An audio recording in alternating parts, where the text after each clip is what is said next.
Hello everyone, this is your friend Shinobi Nexus 2.0. Welcome back to the channel. Enjoy the fanfic. And let's begin. Part 3. 2 days later, dawn. Must you really go this early in the morning? Haku complained as she held onto Naruto, whilst the blonde was busy getting dressed for the day. Yes, Haku-chan. I've explained why several times already. Naruto replied as he slowly tried to pry Haku's hands off. Ah, even on your birthday? Haku mumbled as she slowly climbed up Naruto's back, placing her chin on his shoulder. Are you sure you can't stay? Even if I offer a special birthday gift? Oh, you mean the same one that you wish I could have given you 2 days earlier? Naruto teased back, turning the ice user a deep shade of red. Hey. That wasn't my intention. It was just in the moment. Haku stammered, waving her arms about as she sat back on the bed. Yeah, wouldn't it be very nice if we could just start with the moment again? Right now? Naruto asked, walking back towards her and lifting her chin with his fingers. Stop. I'm not prepared. Haku protested, her blush growing ever deeper as she looked away. Oh, and what does that tell us?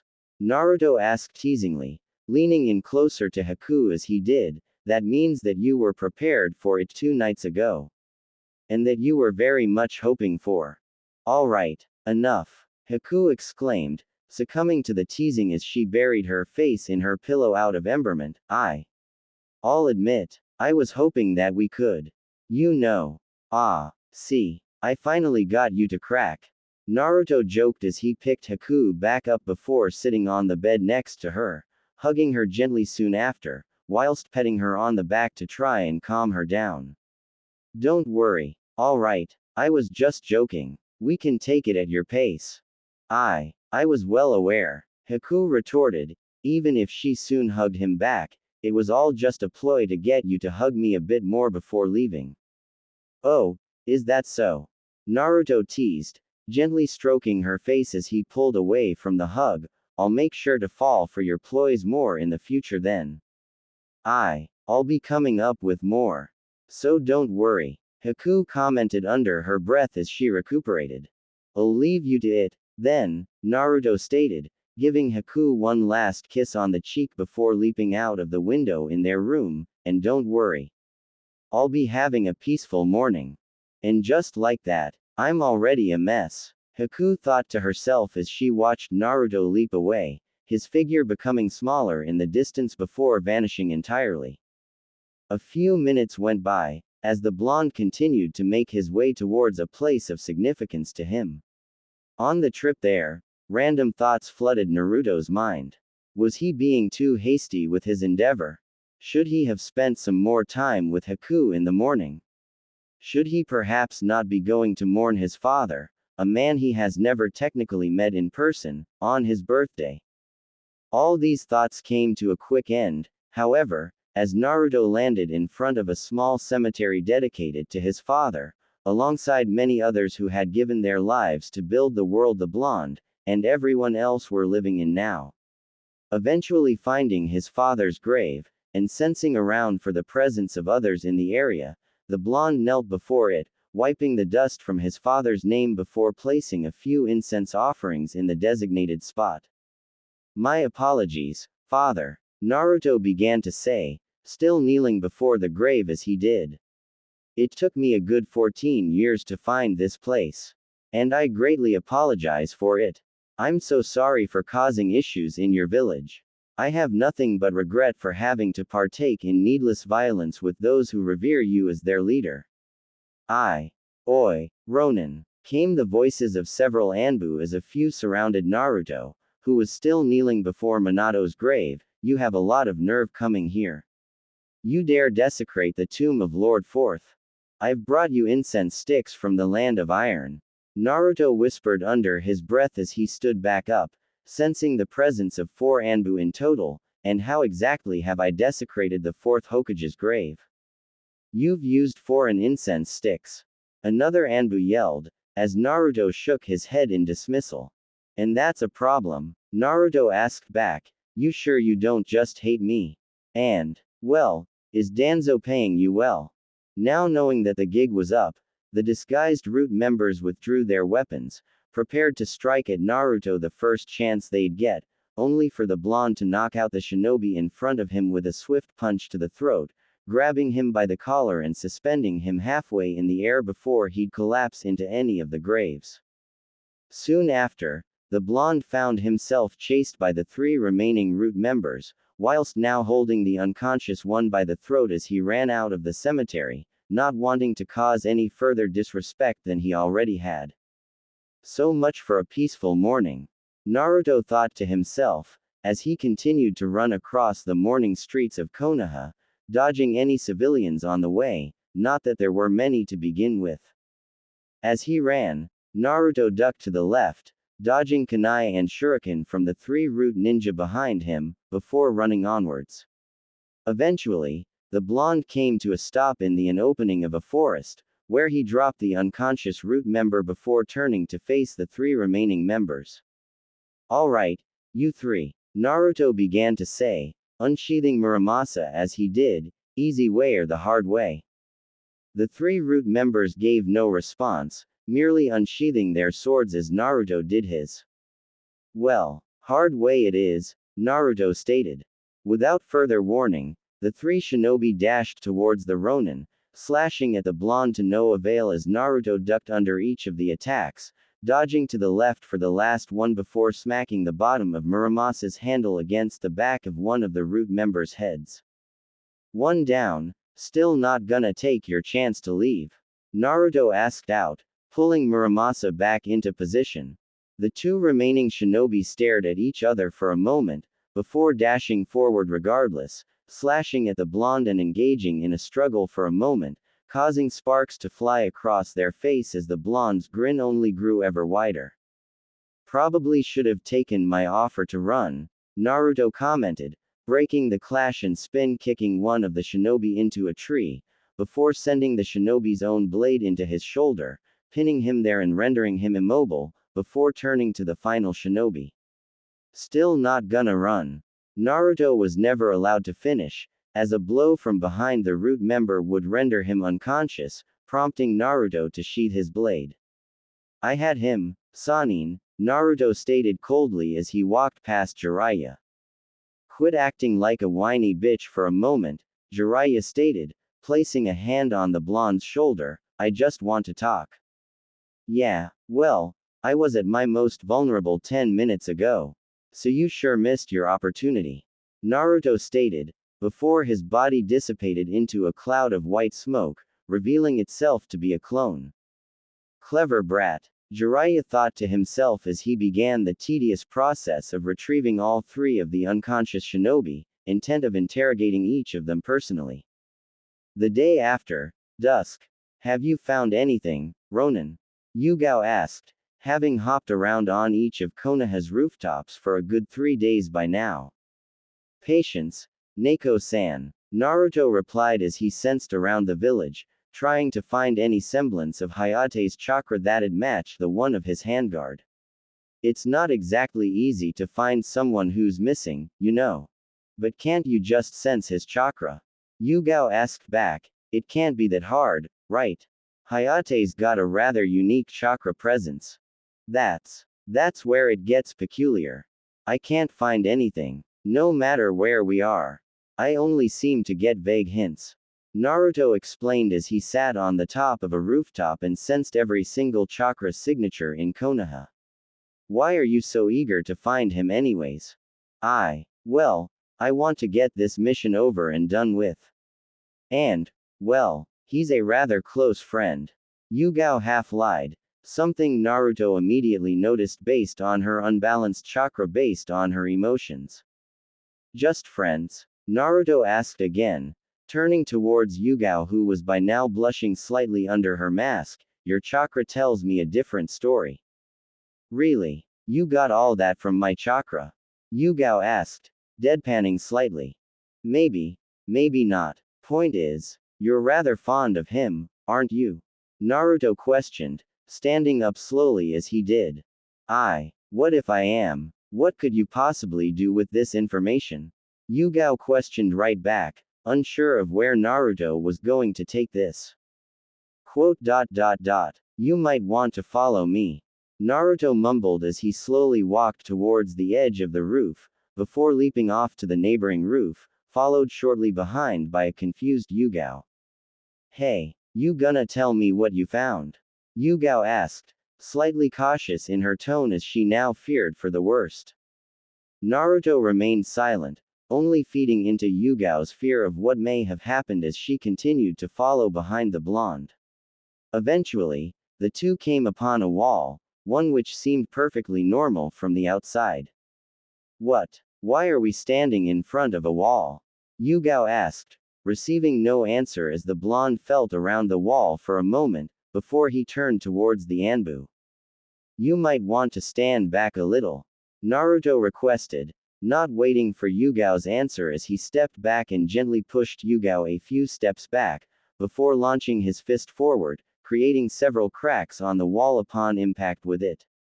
Ronin, are you? Yugao began to say, sounding rather confused as Naruto shook his head in response, merely taking her aside and up to a rooftop in front of the wall. Just hold on a moment, alright? Naruto requested. A few seconds after Naruto had finished his statement, the building's door swung open as several Suna shinobi came dashing out, scouring the surrounding areas before one of them gave a signal, prompting a purple-clad, white-haired, glees-wearing young man to walk out, alongside an imposing companion. One of them is Baki of the Sand. Isn't he? And the other? Kabuto, Orochimaru's lapdog. Naruto whispered as he sensed what was going on. Strange. A famed shinobi from a former allied nation and the pawn of a sworn enemy of Konoha, both meeting here. Could they be conspiring in regards to Konoha? Yugao thought to herself, keeping completely calm and choosing not to engage for the moment. Just what was that noise? Another one of Konoha's rats? Baki questioned, prompting Yugao and Naruto to duck behind the structures of the rooftop to eliminate any off chance they could be spotted, as a sand shinobi explained the situation, only to be sent to the ground with a punch from Baki. You fools. Cracks in walls don't form without a trace. Search the area. Fearing further aggression from the Jonin, the sand shinobi complied, each leaping off in their individual directions as Naruto and Yugao made their move, whilst Kabuto and Baki re-entered the building they had just left. That wasn't the most necessary act, Kabuto commented, referencing the shinobi Baki had struck. It was everything but unnecessary, Baki stated sternly. Shinobi should be disciplined should they fail to accomplish basic tasks. In this regard, we cannot allow any more of Konoha's rats running around. Lest they end up like the one from a few days ago. A few days ago, wasn't that when Hayate went missing? Naruto thought to himself, slowly piecing things together as Yugao did the same. Lest they end up like. I see, so that's what it is. Yugao thought to herself, coming to a similar conclusion to Naruto as she silently unsheathed her sword, tears slowly streaming down her face as she did. Please don't do it, Naruto thought to himself, sensing Yugao's flaring chakra and finding themselves to be in a less than favorable position, relative to their soon-to-be enemies. Nevertheless, the blonde wrapped his fingers around Muramasa's handle, ready to take action should the need arise. Seizing whatever advantage in terms of surprise they could have at the moment, Naruto and Yugao leapt out of their hiding spots, with Yugao's blade pointed at Baki's neck whilst Kabuto found himself at the end of Muramasa's edge. What the where did they come from? Baki thought to himself, thinking that his men would have found them before they'd even get close to entering. The Ronin. This is bad. Orochimaru-sama will not be pleased in the slightest. Kabuto thought in turn, himself none too pleased with the situation. Evening gentlemen, you can tell us all about what you were doing here in the middle of the night later. Naruto began to say in a strangely polite tone, right now, I'd like to know who the rat you guys were talking about was, and what happened to him. Strange he's so polite. He must really know how to play a character. Yugao thought, appearing calm whilst hiding away intense anger behind her mask. Rat. That little runt that couldn't stop coughing. Baki mocked, as he stepped away slowly, caught me once in the shoulder. No. It couldn't be. This bastard. Yugao thought to herself, as Kabuto slowly stepped away from Naruto as well. Well, things certainly did get more complicated. Naruto thought as he pulled back his blade over his shoulder, preparing to attack at a moment's notice. And it was the last thing he did. Baki sneered as he unsheathed a kunai and dashed towards Yugao. Definitely more complicated, Naruto remarked as he turned his attention towards Kabuto. How's your master? Not the worst. How's the scroll you stole? Kabuto asked back, a soft blue glow taking shape over both of his hands. I wouldn't know, I gave it away, Naruto replied, irking Kabuto slightly as he dashed forward, dodging an attack from the purple-clad shinobi. Why is Orochimaru here? Do all the Sannin have a secret pact to make my life hell? Oh, fear not, Kabuto began to say, pushing his glees up slightly, your presence here is most coincidental. If anything, it's to our advantage. Is it? Well, in that case, best I give you a fair fight, Naruto replied with a smirk, sheathing Muramasa and slipping into a stance, considering you are using chakra scalpels, and not a pair of regular ones. Kabuto grinned for a moment, believing Naruto to be a fool as he dashed forward, plunging his right hand forward, only to miss completely when Naruto stepped to the left. The shinobi tried again, only to fail at meeting his mark once again, this time being met with a strike straight on his nose. Not to be dissuaded, Kabuto sent forth a flurry of strikes against Naruto, only for none of them to meet their mark. How are you not getting hit? Kabuto questioned, only for Naruto to take advantage of an opening and land a kick on Kabuto's chin, sending him flying back onto the ground. Well, considering how linear your maneuvers are, it makes you very easy to predict, Naruto stated, swinging his leg back and landing a kick at Kabuto who came out of the ground behind him, causing the clone before him to be dispelled. As you can see for yourself. Without waiting for Kabuto's response, the blonde reached downwards, grabbing the shinobi by his throat and holding him upwards, his fingers slowly tightening around the shinobi's throat as he did so. Now, where is Hayate Gecko? Naruto asked with a growl. Oh out. Konoha. Kabuto barely choked out, having difficulty to even breathe in the face of Naruto's tight grip, T-Tree. HMPF. Good enough, Naruto stated, before slamming Kabuto into the table in the room, breaking the table and causing the shinobi to fall unconscious. The blonde brushed the dust off of his hands, before turning towards the clashing Yugao and Baki, sensing the situation as Yugao created two other clones of herself next to her, as Baki's eyes widened. I see. This technique. No wonder you're so interested in where that rat went, Baki mocked, dispelling both of Yugao's clones before grabbing onto Yugao's wrists moments before she would be able to slash straight into his face. Do not worry. I'll be sure to send you where I sent him. Yugao grit her teeth as Baki held up two fingers, emitting pulses of wind chakra out of his fingertips. The Anbu quickly shut her eyes, only for pain and death to never be granted to her. I've got you. Stay calm, Naruto whispered calmly, placing Yugao on her feet after having carried her out of the way. I've gotten what we came here for. Just relax, and we'll be out of here soon, alright? Seeing Naruto's strange, calm demeanor as somehow soothing, Yugao nodded, turning her face forward as she looked through the eye holes of her mask, watching as Naruto faced Baki, unsheathing Muramasa as he poised it upward. HMPF, another sword user. Konoha's employing this many. And to think, this one can't even see. Baki taunted, pointing his fingers forward at Naruto. Don't worry, kid. I'll make sure to end your suffering. And free you from this dark world you must live in. Oh please. I'm used to it. In fact, it's the only constant in my life. But I am no Konoha shinobi. Naruto began to say, preparing himself as he sensed every tiny bit of chakra all around him. That's enough of your rambling. Take this. Baki declared, blades made of wind emitting from his fingertips and launching towards Naruto. I am a Ronin. A blind Ronin specifically. Naruto stated, and you'd be wise to remember it. Seeing his opportune moment, Naruto dashed forward, intercepting each and every one of the wind blades launched towards him with Muramasa's razor-sharp edge, before slashing once at Baki, slicing off both of his pointed fingers and causing the Jonin to wince in pain. For just as I am blind, justice is too, Naruto began to say, before launching Baki into the wall with a swift kick, knocking him unconscious as he sheathed his blade, and I am always happy to deliver it.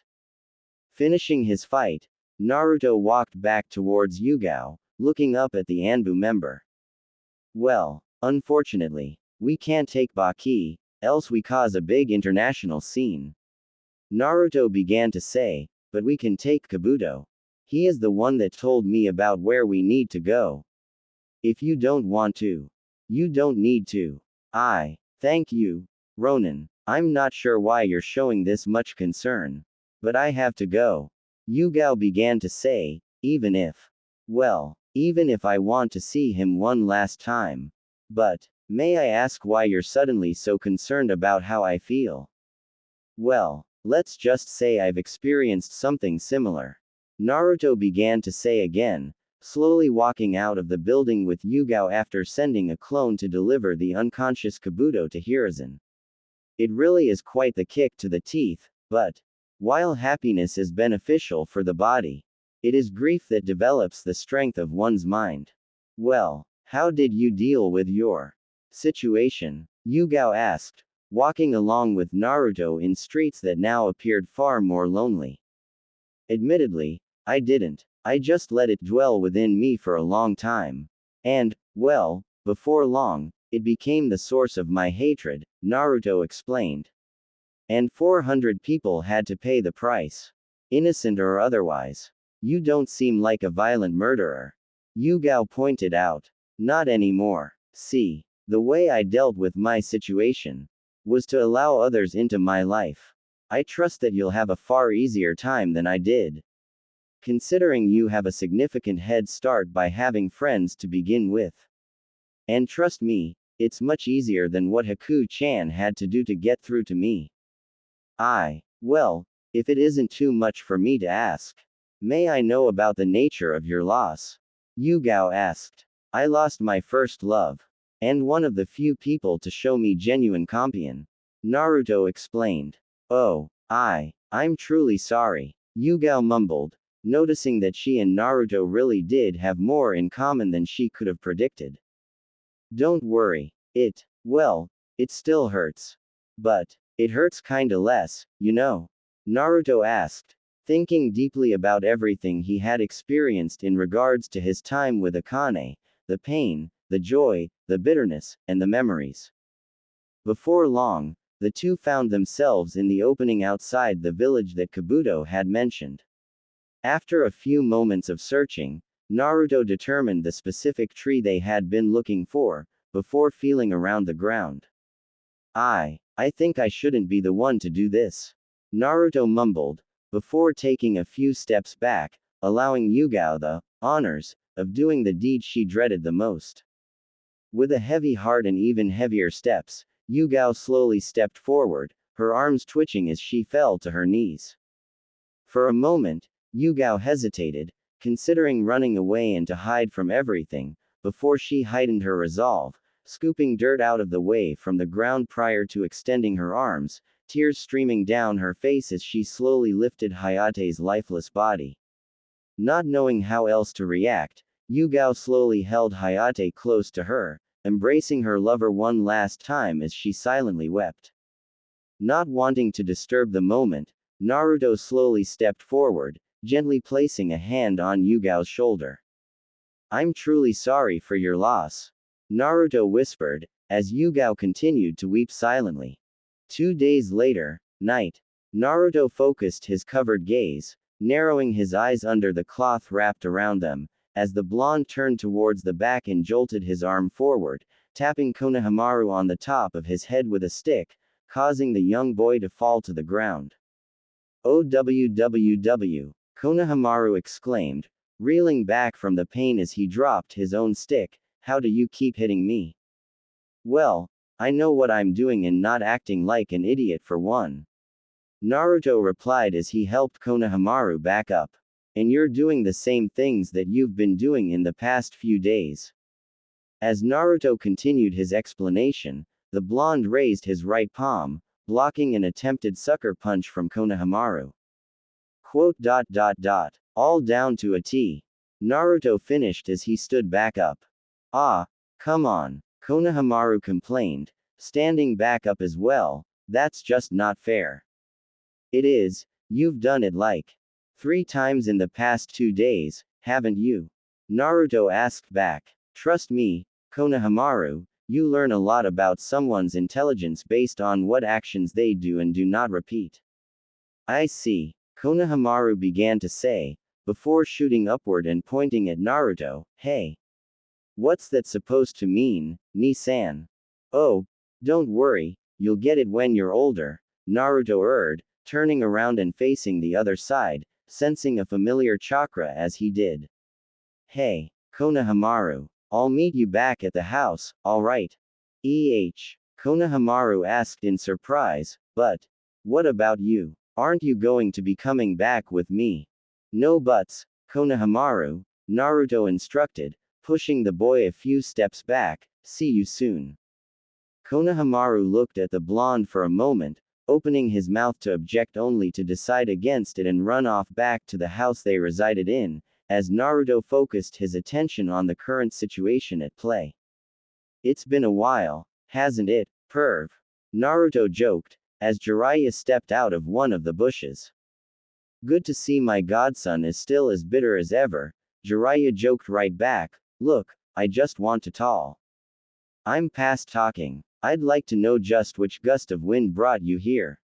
Naruto continued, slowly unsheathing Muramasa as he did.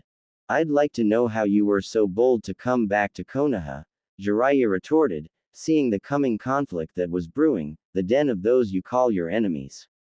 This place, Naruto stated, fully unsheathing Muramasa, its red glow illuminating the night sky. This place was once my home. And it can still be your home, if you only gave it a chance, Jiraiya tried to reason. You know, I did my digging, Naruto began to say. I kinda have to do it to see when particular people will and will not be back here in Konoha. From what I see, you come back here, every year, on a specific date. My birthday. I merely return to honor a good man, Jiraiya retorted, one that has long since fallen. Jiraiya narrowed his eyes on his wayward godson, keeping up the conversation to defend himself verbally, only to have to do so physically soon enough, as Naruto came dashing forward with a slash directed at the older man, prompting the Sannin to block the blow with a kunai. Oh, sure, you come back here every year, bypass international borders, and honor someone you failed, Naruto joked, pressing his blade forward till it was an inch from Jiraiya's face, only halted by the kunai the Sannin used. I come here to honor my father, and I get the Anbu on my. That's fair. You know nothing of what happened.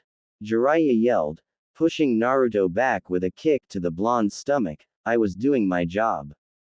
Naruto dragged his feet on the ground for a moment before he regained his footing, looking up at Jiraiya before making a single-handed hand seal. Uzumaki's secret technique, Naruto began to say, as Jiraiya's vision began to grow blurry, whilst the surrounding area being swallowed up around him, before it fell into total darkness, nocturnal embrace.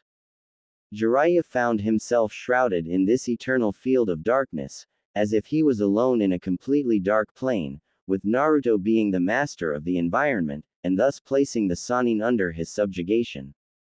I know the kind of man you are. Jiraiya, I have slain many of them before.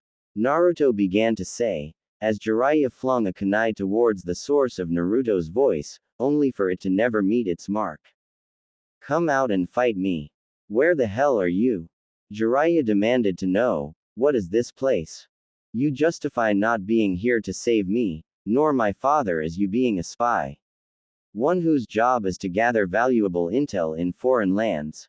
Naruto's voice trailed on, Jiraiya's desperate attempts at hitting him coming up short each time. That you had to do so to maintain order. That it was your duty. It was my duty, Jiraiya urged, and it is my burden. One that I will carry to the end of my days. He stated, as he managed to land a kunai in Naruto's thigh. That does not mean that I do not honor him. Now finding his target, Jiraiya launched a few more kunai in that direction, only for all of them to miss. Eventually, Naruto's footsteps could be heard before Jiraiya, as the blonde made himself seen in the middle of the dark plain.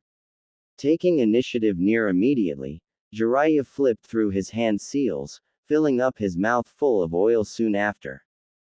Fire release. Flame bullet, he recited mentally, as the Sannin released a large ball of fire towards Naruto through his mouth. Naruto stood before the approaching flames for a moment, lamenting the utter violence that had broken out between them, before the blonde dashed through the flames, seemingly unaffected as he grabbed Jiraiya by the throat and slammed him into the ground, not waiting for him to get back up as he kicked him against a tree, breaking the dark illusion placed across the forest opening they were in. Jiraiya wiped the bits of blood from his face, as he stumbled back to his feet, glaring at the blonde standing before him as he retrieved a pair of stone swords out of the ground. His grip over both swords tightened. Jiraiya dashed towards Naruto, sending slash after slash at the blonde, only for each of them to be blocked with ease, much to the Sannin's frustration. Ah yes, the swords of the toads.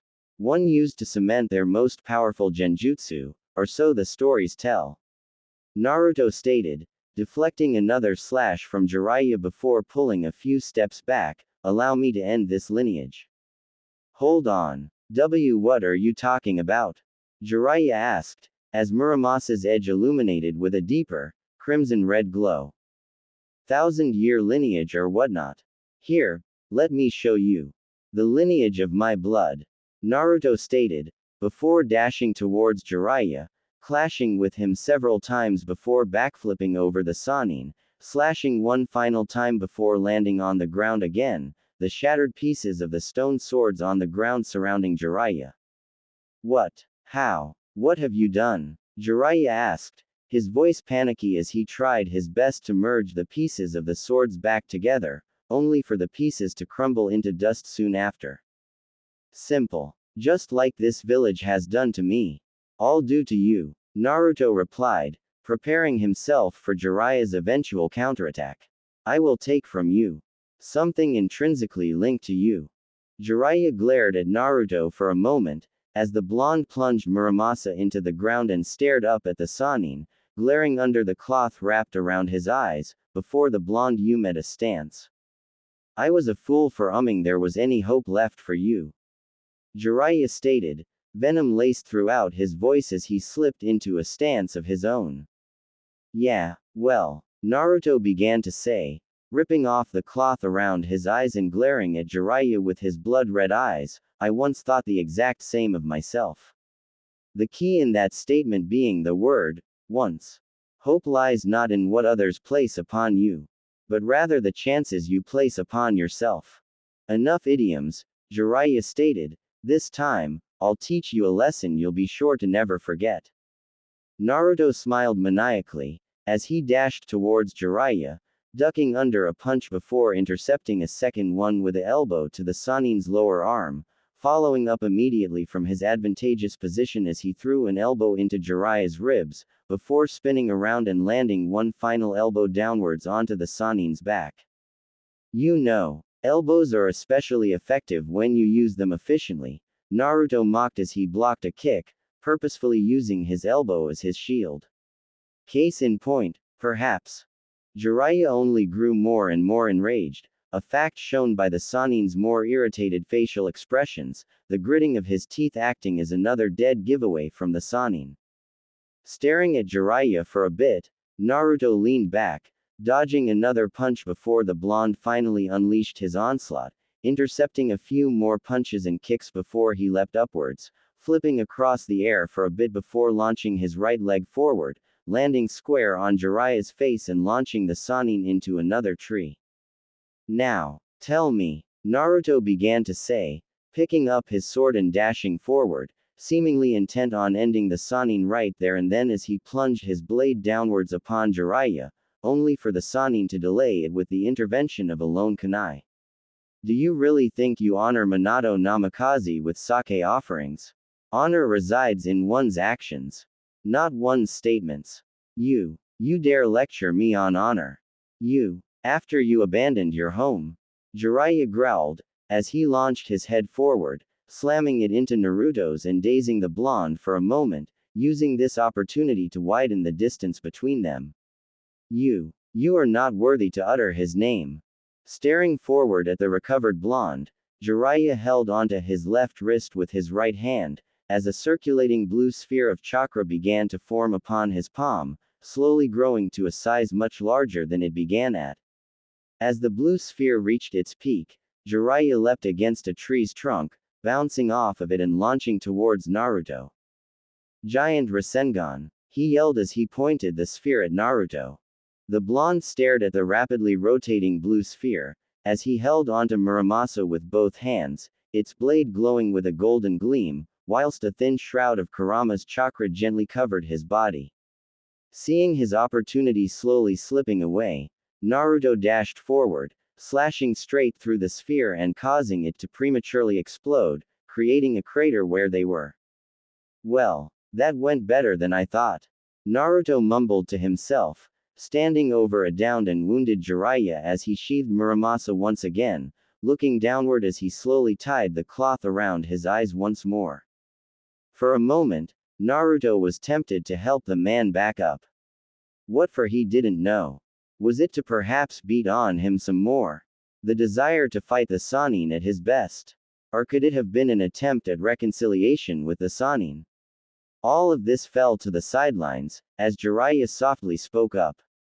I only ever tried to help you. Jiraiya stammered, sitting back up on the ground, clearly not intending to fight any longer. Oh, don't worry, Naruto stated, finishing the tying of his cloth as he turned around and began to walk away. For all I care, you're dead to me. Jiraiya struggled for a moment, surprised that Naruto didn't finish him off there and then. Instead of getting back up, however, the Sanin remained lying on the ground, symbolically and practically giving up. The home of the third Hokage, a few hours later. For Kami's sake, it's nearly 11. Where could he be? Haku mused, staring out of the window, clearly bored as she awaited Naruto's return. I picked out a kimono at the markets today. Hopefully he gives me an honest opinion.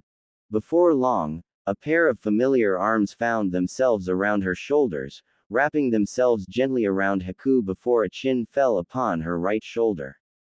Hey, took you long enough, Haku joked, as she continued to stare out of the window. My apologies, I had to deal with a certain pervert earlier. Naruto replied, as he slowly pulled away and gently massaged her shoulders. I hope I didn't leave you waiting too long. Well, you were gone since early in the morning. You left without giving me any of the cuddles we used to share before you left for the day. You didn't give me any kisses. And hugs. Haku began to say. Well, I'm very sorry. Naruto began to say. I didn't know those meant so much to you. Forget it. You're here now. Let's just be happy together, alright? Haku requested, turning around to look at Naruto. Haku-chan, listen to me. I promise you, I am happy just by being here. I love every moment I spend with you. I look forward to every moment we will share together. And I will forever cherish all the happy memories that you have given me. Naruto urged, removing the cloth around his eyes to look deep into Ice User's eyes as he did. And, if it still means anything, you look very, very beautiful in that kimono. Haku slowly looked up at Naruto, as the blonde brushed bits of her hair out of her face. Unable to hold back any longer, Haku leaned in close, initiating a deep kiss with Naruto as the blonde quickly obliged, kissing right back and gently placing his arms around her, an act quickly reciprocated by the ice user. Wow, rather eager, are we? Naruto joked, pulling away for a second only to be pulled back into another kiss.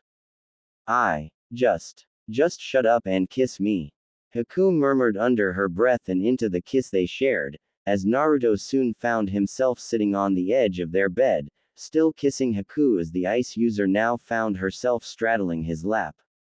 Is that enough? Naruto asked, slowly pulling away to take a breath, since, well, you seem to hold the desire to, perhaps, take things a step further. Oh, you cheeky fox. Haku giggled, gently stroking Naruto on the chin as she did, would you like to? Well, I mean, Naruto began to say, being completely serious as he considered the situation, only if you'd like to. And if you'd like to, I'll do my very best. Good, because you weren't getting a choice in the first place, Haku stated, flinging her arm towards the door and launching a blast of ice, freezing the handle shut.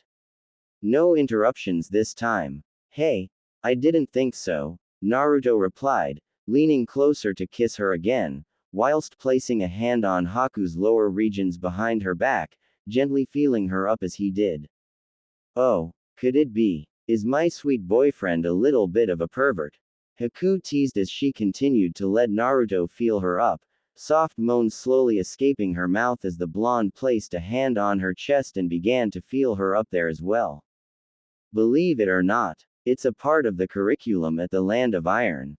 In order for students to graduate, they must at least know the theory of how to satisfy their partner. Male or female, Naruto explained as he continued touching her through her clothes, moving his head to gently kiss and suck on a part of her neck as well. Part of me feels like you're making this up. Part of me wants to trust you. But, Haku began to say, her moans growing slightly heavier as she stumbled with her words, but most of me doesn't care. Please keep going. Well, don't worry, Naruto joked as he slowly pulled away, having left a very obvious love mark on her neck as he leaned in close to her ear, I intend to. Following up immediately on his statement, Naruto slowly stopped with his touching, before placing his hands on the edges of her kimono's obi, looking up at her to gain her consent before continuing.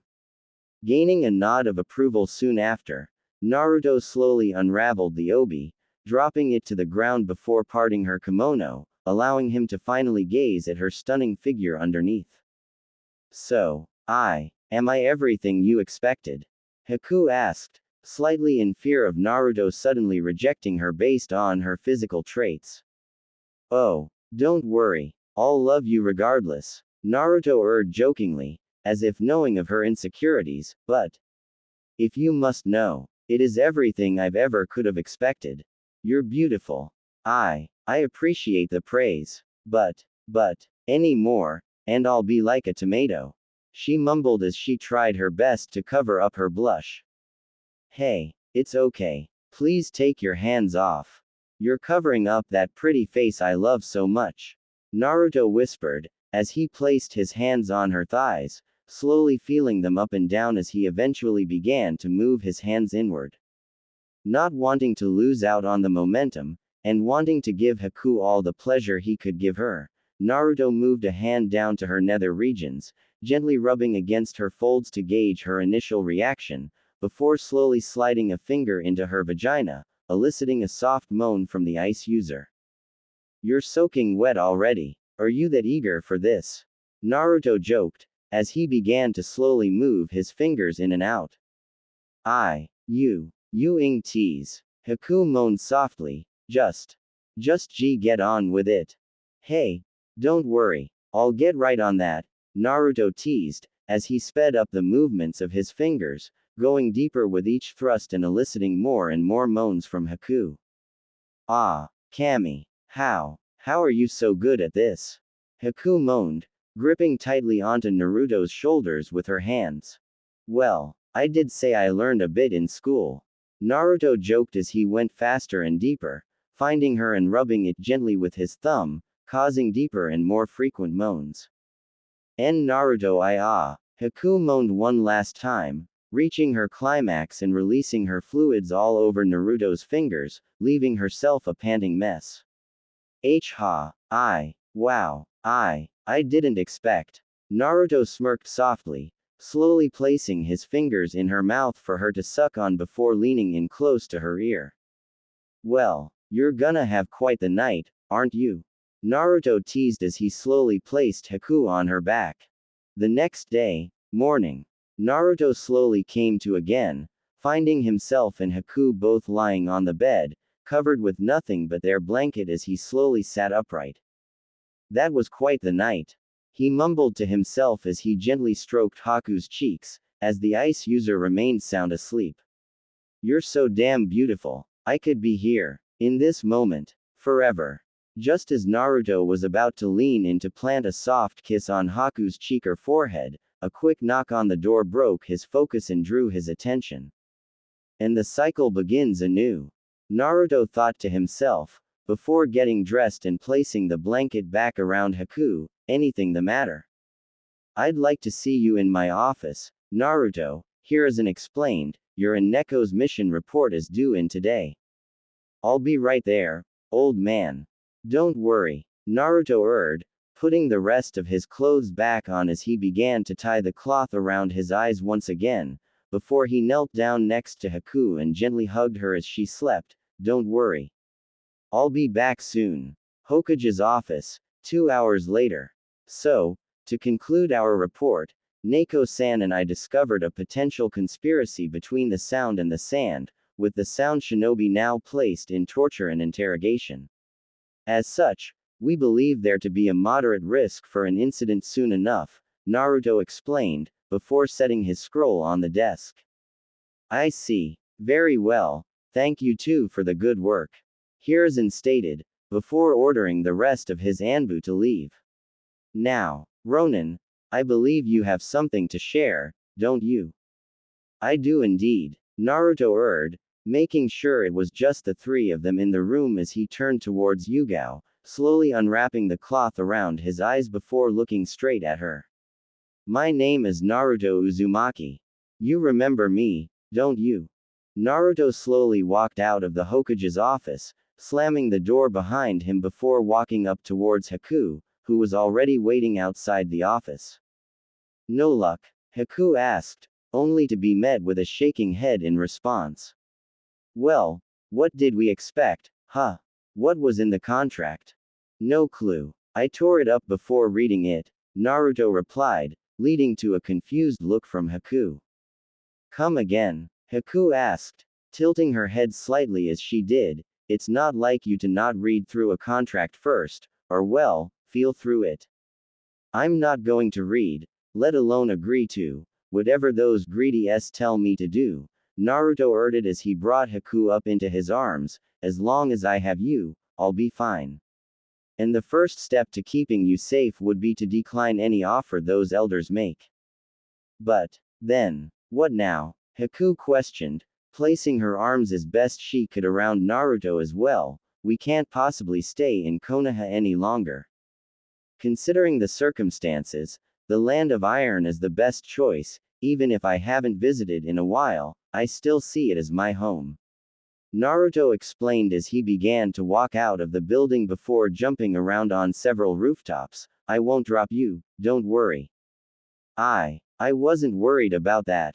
Haku urged, closing her eyes and enjoying the warmth Naruto provided as well as the cool breeze gently flowing through her hair. You've never dropped me, ever. And I never will, Naruto urged, stopping at the top of a large tree as he sat down, still holding Haku in his arms as he did. Don't you worry about that. What did they want you to do? Haku asked, opening her eyes and looking up at Naruto, before removing the cloth around his eyes to allow them to exchange glances. Surely you must have heard something. Something about finding the next Hokage. It's Konoha's issue, but it's not my issue. Naruto stated. Shouldn't we help them? Haku questioned, placing her hands on both sides of Naruto's face. Quote. I'll be honest with you, Haku-chan.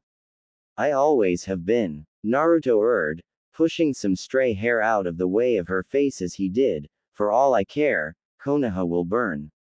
With or without us. Well, in that case, what's next for us? Haku asked, sitting upright in Naruto's lap as she looked deep into his blood-red eyes. Surely you've got a plan mapped out in your head. I do, in fact, have a plan. Naruto urged, stroking her hair before leaning in close to her face. After we get our finances and resources in check, we'll move to the outskirts of the elemental nations. We can have a little farm, and we'll stay in our own house, raise our own family, and ignore the rest of the world's issues. That sounds wonderful, Naruto-kun. Haku admitted, leaning on Naruto's shoulder for a moment as she did so. Wonderful indeed. Yeah, we've had an insane time together. But there's no one else, besides you, whom I'd rather share my life with. Naruto urged, kissing Haku on the forehead as he gently began to pet her on the back of the head, as she slowly began to drift off right there and then. 2 days ago. I can't believe you were alive all this time, and you refused to tell me. Yugao mumbled under her breath, walking in her civilian clothes alongside Naruto and Haku down a busy street. Well, let's just say I've had a complicated 4 years, Naruto admitted, placing an arm around Haku as he did, and well, I guess you could say it's paid off. Seeing how you are now. The reputation and all. I really can't say. Yugao replied, at least Haku-san is doing alright. I assume she never gets into the crossfire. Right, she'd better not, anyhow. Of course not, Naruto-kun keeps me nice and safe at all times. Haku urged, moving slightly to make sure she was able to hold onto his hand tightly, wherever he is. There's nowhere else I'd rather be. I see, that must be nice. Yugao replied, as mad as I am in regards to him not coming back to Konoha. I am glad that he's at least keeping you safe. And spoiling you, hehe. Yeah, you're not wrong. He never lets me pay for things myself. And gets me things that I just talk about. Haku joked as she leaned over to kiss Naruto on the cheek, but well, as hard as it is to express, I'm really thankful for that. He always has my back. Well, I've saved you twice before, and there's no way I'm letting you get hurt like that. Never again, Naruto explained as he leaned over to claim her lips in a peonate kiss, pulling away soon after and leaving her very much flustered. You have my word in that regard. Just look at you two being lovey-dovey like that. Yugao teased as she watched her two companions interact, smiling softly as she did. I'm very proud of the man you've become. Naruto. Well, I'm only 16, so I don't think I would be in consideration for that yet. Naruto admitted as he looked up at the rising sun. I assume we're due to be at the stadium. Indeed. Let's get to the gate first. Yugao stated, preparing to leave as she did. Meet me at the gate in 5 minutes. We'll go on from there. Alright, we'll be right there. Naruto urged, holding onto Haku's hand before the two ran back to their room at Hiruzen's home, whilst Yugao went on her separate path. Naruto and Haku, you sure you want to come along? Naruto asked as he worked on fixing his haori and kimono, making sure they were both as neat as possible. I know you aren't the biggest fan of violence. Naruto-kun, let's be honest. Has there ever been a time when you haven't gotten in trouble whilst being at an important event? Haku asked jokingly as she tied her hair in front of a mirror. Oh, come on now. I wouldn't say I was ever invited to such important events. Naruto joked back as he wrapped a black cloth around his head and over his eyes. Point being, I'm there to make sure I can bail you out when you do eventually get into trouble. Haku stated as she came up behind him and wrapped her arms around him, leaning her chin on his shoulder as she did. I've got to make sure you don't get caught, or hurt, or well, killed, or anything like that. Really. I thought that was my job and oath to you. Naruto joked as he turned around to hug his icy companion. Don't worry. That still stands. It very much is mutual. We wouldn't be a very good couple if we didn't at least try to protect each other, no. Haku joked as she kissed him on the cheek and cuddled close. Hey, do that again. And don't blame me if I can't keep myself from giving you tons of kisses back. Naruto threatened with a smirk as he flipped around to face Haku. Oh, would you dare do that? Do you not know of my retaliative methods? Haku threatened right back as she moved her face closer to make them nose to nose. I dare you. Hey, don't say I didn't warn you. Naruto joked, brushing some of her hair out of the way before cupping her chin with his hand, moments before leaning in closer, only for a knock on the door to cut them off. Ni-san, there's a strange person at the door, and she's calling for your presence. Konohamaru yelled from outside. Quote. I swear I'll be hanging him upside down to teach him a lesson soon. Naruto mumbled as he opened the door. Does she so happen to have purple hair? I'm not sure. I wasn't able to see it. Konohamaru admitted. Well, I'll assume she does. I'll go ahead. Naruto replied, walking out soon after and finding Yugao at the door. Hope it hasn't been so long. Well, you've just hit the 5-minute mark, so starting now, you're all late. Yugao commented as Haku and Konohamaru soon joined them outside. Honorable grandson, what are you doing? Good question, Naruto stated, walking up to Konohamaru as he did. What are you doing out here? You wanna come along? I do. Konohamaru cheered. Grandpa never lets me go view these sorta events. But he didn't say no this time. That doesn't necessarily mean yes either, Konohamaru. Haku commented as she placed her hands on his shoulder. Do you really want to come along with us? For a million times. Yes, I do. Konohamaru cheered as he soon sat down on the ground, and I won't move until you agree. Well, fine. Alright, you can go. Naruto urged, pulling Konohamaru back up to his feet, but you'll have to promise. If I tell you to look away, you will, alright.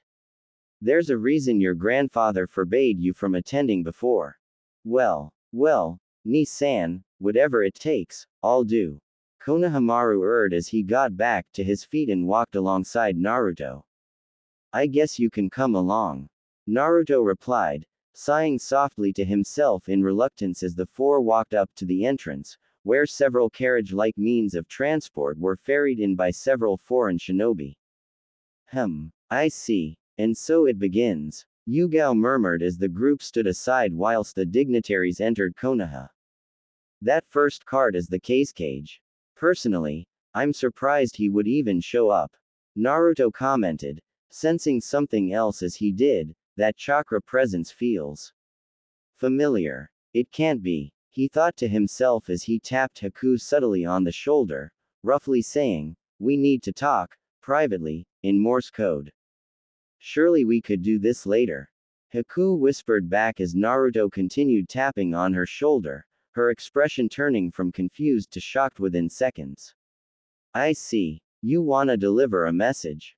Stadium. Within a hugely crowded and packed stadium, 6 genin stood in the center pit, supervised by Genma as they looked around for 2 other competitors, who have yet to show up. HMPF. Seems like my opponent is a no-show.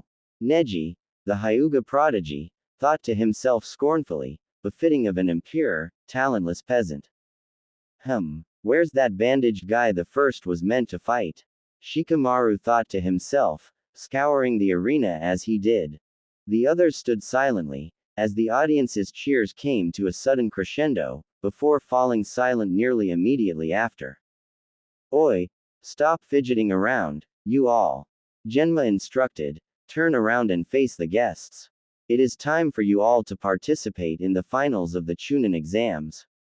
Audience seats. Sakura and Ino looked throughout the arena, having been unable to locate two of the participants in particular. Sasuke has yet to arrive. Ino mumbled to herself as they looked around, wondering just where he could be. That's strange. He's usually really eager for a fight. True. And Sai isn't here either. Sakura commented as she looked around as well, although, his absence is much more believable. Hey, you two don't mind if we grab a seat here? Haku asked, taking a seat next to Sakura and Ino with Konohamaru in tow. We could move if you'd prefer. Well, of course, you can. Thank you for being so polite, Miss Itsu. Sakura exclaimed in shock, recognizing Haku from the forest incident a while ago. What? Wait, you two know each other? Ino asked in confusion. Of course I do, Sakura stated. She is the kunoichi that damned Ronin saved, and she's here now. I'd bet if I splash her face with water, pound after pound of makeup would come off. Who? Ronin. Who's that? Ino asked, getting even more confused than before. Really? You think I'm wearing makeup? Haku deadpanned. It's stupidly hot to move around that much already. I don't need another 5 pounds of sweat to pour out. Oh yeah, well, let's have a go. Sakura stated, only for a familiar presence to appear next to them. You're welcome to try, Naruto urged, appearing next to Haku as he did. I assure you, a hand from the wrist down would be the least of what you'll be losing. Seeing the horror and shock on Sakura's face, Haku smirked, before leaning against Naruto and hugging him gently. She threatened me. Can you believe it? She just threatened me. Could we do something about it? Oh, but of course. Would you like to leave her at the bottom of the ocean? Naruto asked with a smirk as he moved to pet Haku on the head. That would be a great plan. Let's do it later. Haku replied with a giggle, flashing an evil grin toward Sakura as she rested in Naruto's arms. Hee. I'll take her fingers as souvenirs. Hearing this was the final straw for the pink-haired girl, as Sakura would pee out from the spot whilst Ino did her best to pick her up, blushing slightly at the sight of Naruto. Damn it. And here I was thinking Sasuke and Sai were cool. Ino thought to herself as she turned towards Naruto.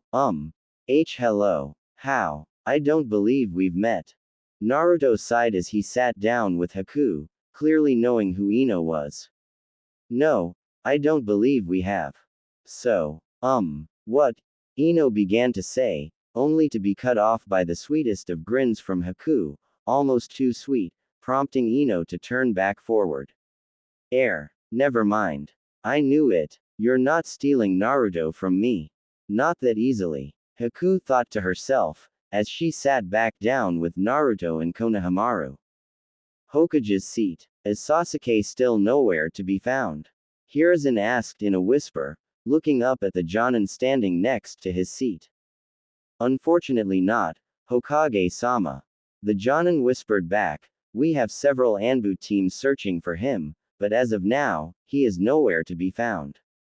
Such a shame. Should he not make it, he will be disqualified regardless of who he is, Hiruzen stated, as Yugao appeared in front of him. Neko. Hokage-sama, Yugao stated, bowing her head as she pet a note from Naruto. Courtesy of the Ronin. Hiruzen nodded, watching as Yugao shunshin ed away, as he opened the note to read it, with it reading, IAADECRMSX sub CSGQAIXSCXKOKCPHKVNCMNEX. I see, Hiruzen stated, motioning for the Jonin to lean in closer before whispering in his ear. Be on your guard. Disaster Code 4. The Jonin nodded, before jumping off, as the Cage approached Hiruzen. Well, Lord Cage. Hiruzen began to say as the Cage took a seat, you must have been tired from your journey. The audience's seats, half an hour later. This is needlessly underwhelming, Naruto commented, sensing the play-by-play of each match so far as the cloth he usually wore was tied around his eyes. A disqualification, a forfeit, and now another forfeit. Hey, I'm sure Sai had a reason to not show up. Sakura murmured, still very much terrified of Naruto, trembling with each word as she feared saying something wrong. Yeah, and I'd bet Sasuke's about to show up anytime now. Ino urged. HMPF, guess we'll see. Naruto replied, turning towards Haku and gently holding her hand and leaning closer to her ear. Yes, Haku asked, smiling softly as she gently stroked Naruto's face. You don't mind me doing that, right? Oh, no, don't worry, I'm alright with it. Naruto urged, before beginning to whisper. Be on your toes. The one-tailed Jinchuriki has taken stage. Haku stared for a moment, before nodding as Naruto placed his hand gently over Muramasa's handle, as motioned towards Konohamaru. Hey, Konohamaru, I've got a fun mission for you, Naruto began to say. Really? Well, I'm happy to hear it. What is it? Konohamaru asked eagerly. Well, the mission is to go find a certain white-haired Jonin who wears too many masks, and pee him this note, alright? Naruto asked with a soft, rare smile. Alright, I'll go now, Konohamaru exclaimed, taking the note and running up the stands, managing to run past a masked and hooded figure in the stands, who paid the boy no mind. Kakashi, 10 minutes later. After having some difficulty, Konohamaru would finally run into Kakashi, the latter himself having just escorted Sasuke to the arena. Honorable grandson, what are you doing here? Kakashi asked curiously, crouching down to be level with Konohamaru. I'm on a mission. This letter is for you. Konohamaru cheered as he paid Kakashi the note from earlier, waiting around for the completion of his mission to be verified. A letter. Let's see, Kakashi began to say, taking hold of the note and reading through it, before crumpling it up. I see. Good job, honorable grandson. Hooray! Do I get a reward for winning? Konohamaru asked in excitement, as Kakashi pretended to place a finger on his chin. Well, of course, come with me. Kakashi stated cautiously, moving along whilst giving a look to Guy, prompting the latter to follow along as well. Naruto and Haku. Well, this is interesting. Naruto mumbled, sensing around the arena and sensing multiple irregularities. It seems like we're surrounded. Are we now? Well, I'd best get the mirror ready. Haku sighed, tying her hair into the shape of a neat bun. Are we planning on running? Naruto asked, gently tugging on the cloth around his eyes. Who said anything about running? Haku asked back with a smirk. Hey, that is true. I suppose I may have been too far ahead of myself. Naruto joked, sensing as Sasuke struck Gaara with a Chidori, that idiot. Did he really just? Never mind, it's not my issue. Almost immediately after, white feathers began to descend all over the arena, beginning to put many to sleep. What the? Genjutsu. Sakura thought to herself, forming a seal to dispel the genjutsu, as Ino did the same. What's going on? Interesting. I don't assume you'll have an issue with this. Haku asked, dispelling the genjutsu on her end whilst watching Naruto sit unfazed. Well, I am blindfolded, so I can't see the feathers. Naruto explained, unsheathing his blade and dispelling the genjutsu as he did so. Still, I didn't expect to see the Temple of Nirvana technique here. It seems like you've underestimated the invaders. Haku joked, flinging a Senbon and incapacitating a sound shinobi. If this was planned, they'd likely come up with some strong genjutsu as a precursor. Right before they take the Hokage hostage. Naruto stated, removing the cloth around his eyes and opening them, revealing them to be the Ketsuryugan. It's no way, Sakura murmured, catching a glimpse of Naruto and watching on in shock as the blonde jumped off. As that? Ino asked in disbelief at what she saw. I think. Sakura began to say, as Haku cut her off. Hey, keep your guard up if you value your lives, Haku stated, putting on her mask before falling onto her back and into a mirror appearing behind her. Hiruzen, as the cage, held the old Hokage in a headlock. Hiruzen showed no sign of struggle, merely playing along despite the kunai at his throat. Oh, you old toad. Diplomatic treaties are merely, the cage, began to say, only for Hiruzen to cut him off. Cut the crap, Orochimaru. I know it's you. Who else would know the village's layout so thoroughly yet be willing to betray it? Hiruzen asked, managing to escape the disguised snake Sanin's grasp before jumping back. How? Orochimaru asked with a sneer, removing the fake face he was wearing. I had some help, that's for one, Hiruzen stated, and I am aware of your plans. It's a shame that it came so late, else we could have avoided all of this. Well, that is unfortunate. For you, Orochimaru stated as the two shinobi posing as the cage's bodyguards were cut down, only to reveal themselves to be 4 shinobi disguised, each jumping out and towards the rooftop. For I intend to end this. Here and now. I had warned you to nominate the 5th Hokage soon. For the 3rd one is about to fall. Well, don't be so sure. Hiruzen stated, removing his robes to reveal combat attire underneath, as Naruto leapt up and intercepted the 4 shinobi, knocking one to the ground with a swift punch before standing between the remaining 3 and the warring Orochimaru and Hiruzen on the rooftop. Don't get overconfident now, Naruto stated, a mirror appearing next to him as Haku stepped out to east. You will not claim my head so easily. Hiruzen urged. Well, it seems the meddler returns. Orochimaru jested, placing his hands together. No matter. You shall be added to the pile of bodies today. I do not plan for that to happen, Naruto stated, turning back towards the 3 shinobi facing him and Haku, the 4th of which joined back up soon after and joining in surrounding the 2 of them. I don't suppose you 4 seek my forgiveness immediately. HMPF. Seems like we've got a ing smart here. The pink-haired girl mocked as she withdrew what appeared to be a flute. Yeah, he does seem to appear as a minor character. The one with 6 arms stated, most definitely not on our level, with that low difficulty stance of his. Although, there should be some fun to be had with that girl next to him. Oh please. They are not worth it in the slightest. That one hit he landed, was merely a lucky shot. The young man with 2 heads sneered. Be wary, 3 of you.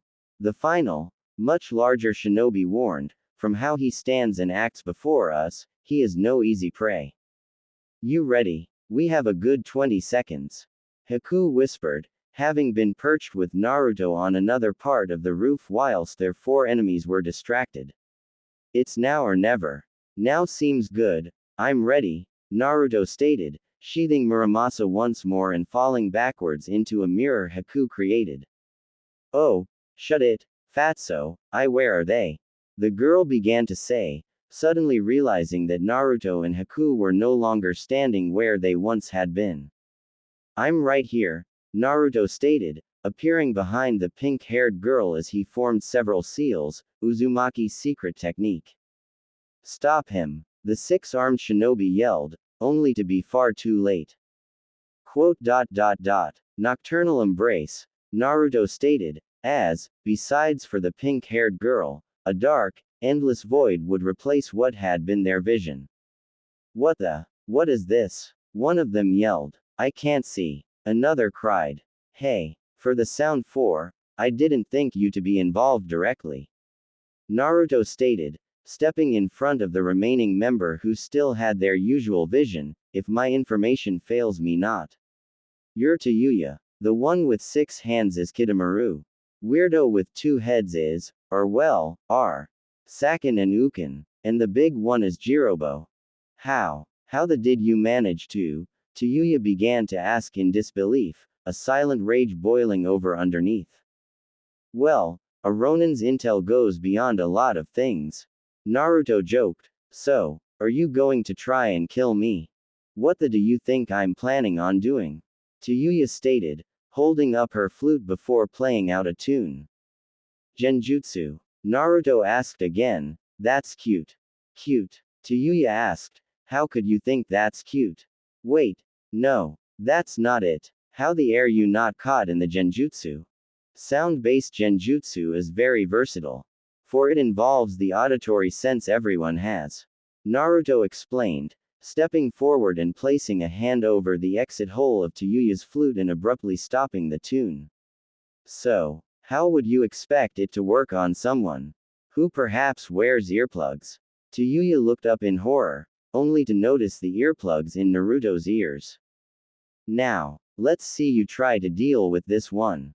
Naruto stated, before glaring into Tayuya's eyes with his Ketsuryugan. Genjutsu. Ketsuryugan. Never-ending nightmare. As Jirobo, Kitamura, Sakin and Ukin regained their vision, all three would see the pink-haired Kunoichi on the ground, crying her heart out whilst curled up in a ball, as if having faced the worst sights that could possibly ever be considered. What did you do? Kitamura demanded, glaring at Naruto as the blonde withdrew Muramasa. Oh, come on now. Naruto replied, glaring at the three remaining enemies as he looked upwards, a small shape being visible in the air. I'm sure someone here has something to say about it. Oh no. Jirobo mumbled, looking up at the shape in the air. That's not good. Sakin and Ukin started to say as a lean yet imposing figure landed in between them. Kimimaro. You are all pathetic. The newly arrived Kimimaro stated as he dropped Tayuya next to Kitamura. How are you even still here? Kitamura asked in shock. I am no longer moving using the force of my flesh, but rather the will of my mind.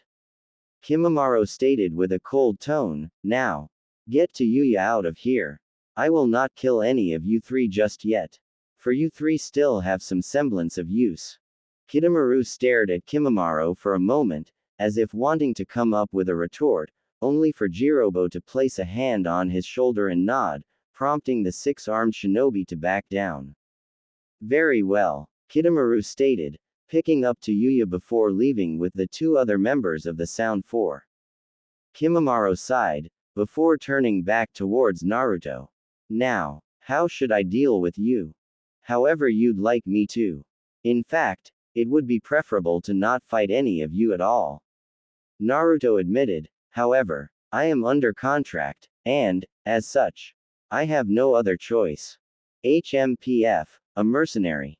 Kimimaro asked in surprise, a white, sharp object slowly protruding out of his long sleeve. Strange. No mere mercenary holds the power to combat the Sound Four. Could you, perhaps, be that Ronin everyone fears?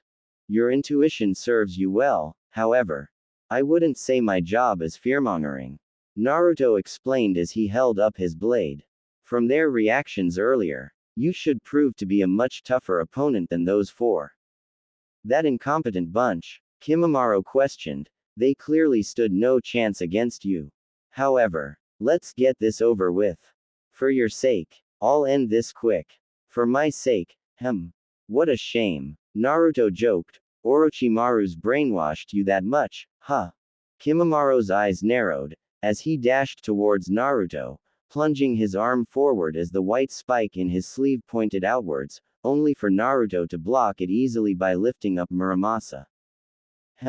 Did I hit a nerve? Naruto asked with a smirk, only for a second spike to come bursting out of Kimimaro's sleeve, managing to place a small cut on the blonde's face moments before he was able to leap back. Didn't see that one coming. Naruto thought as he stared forward.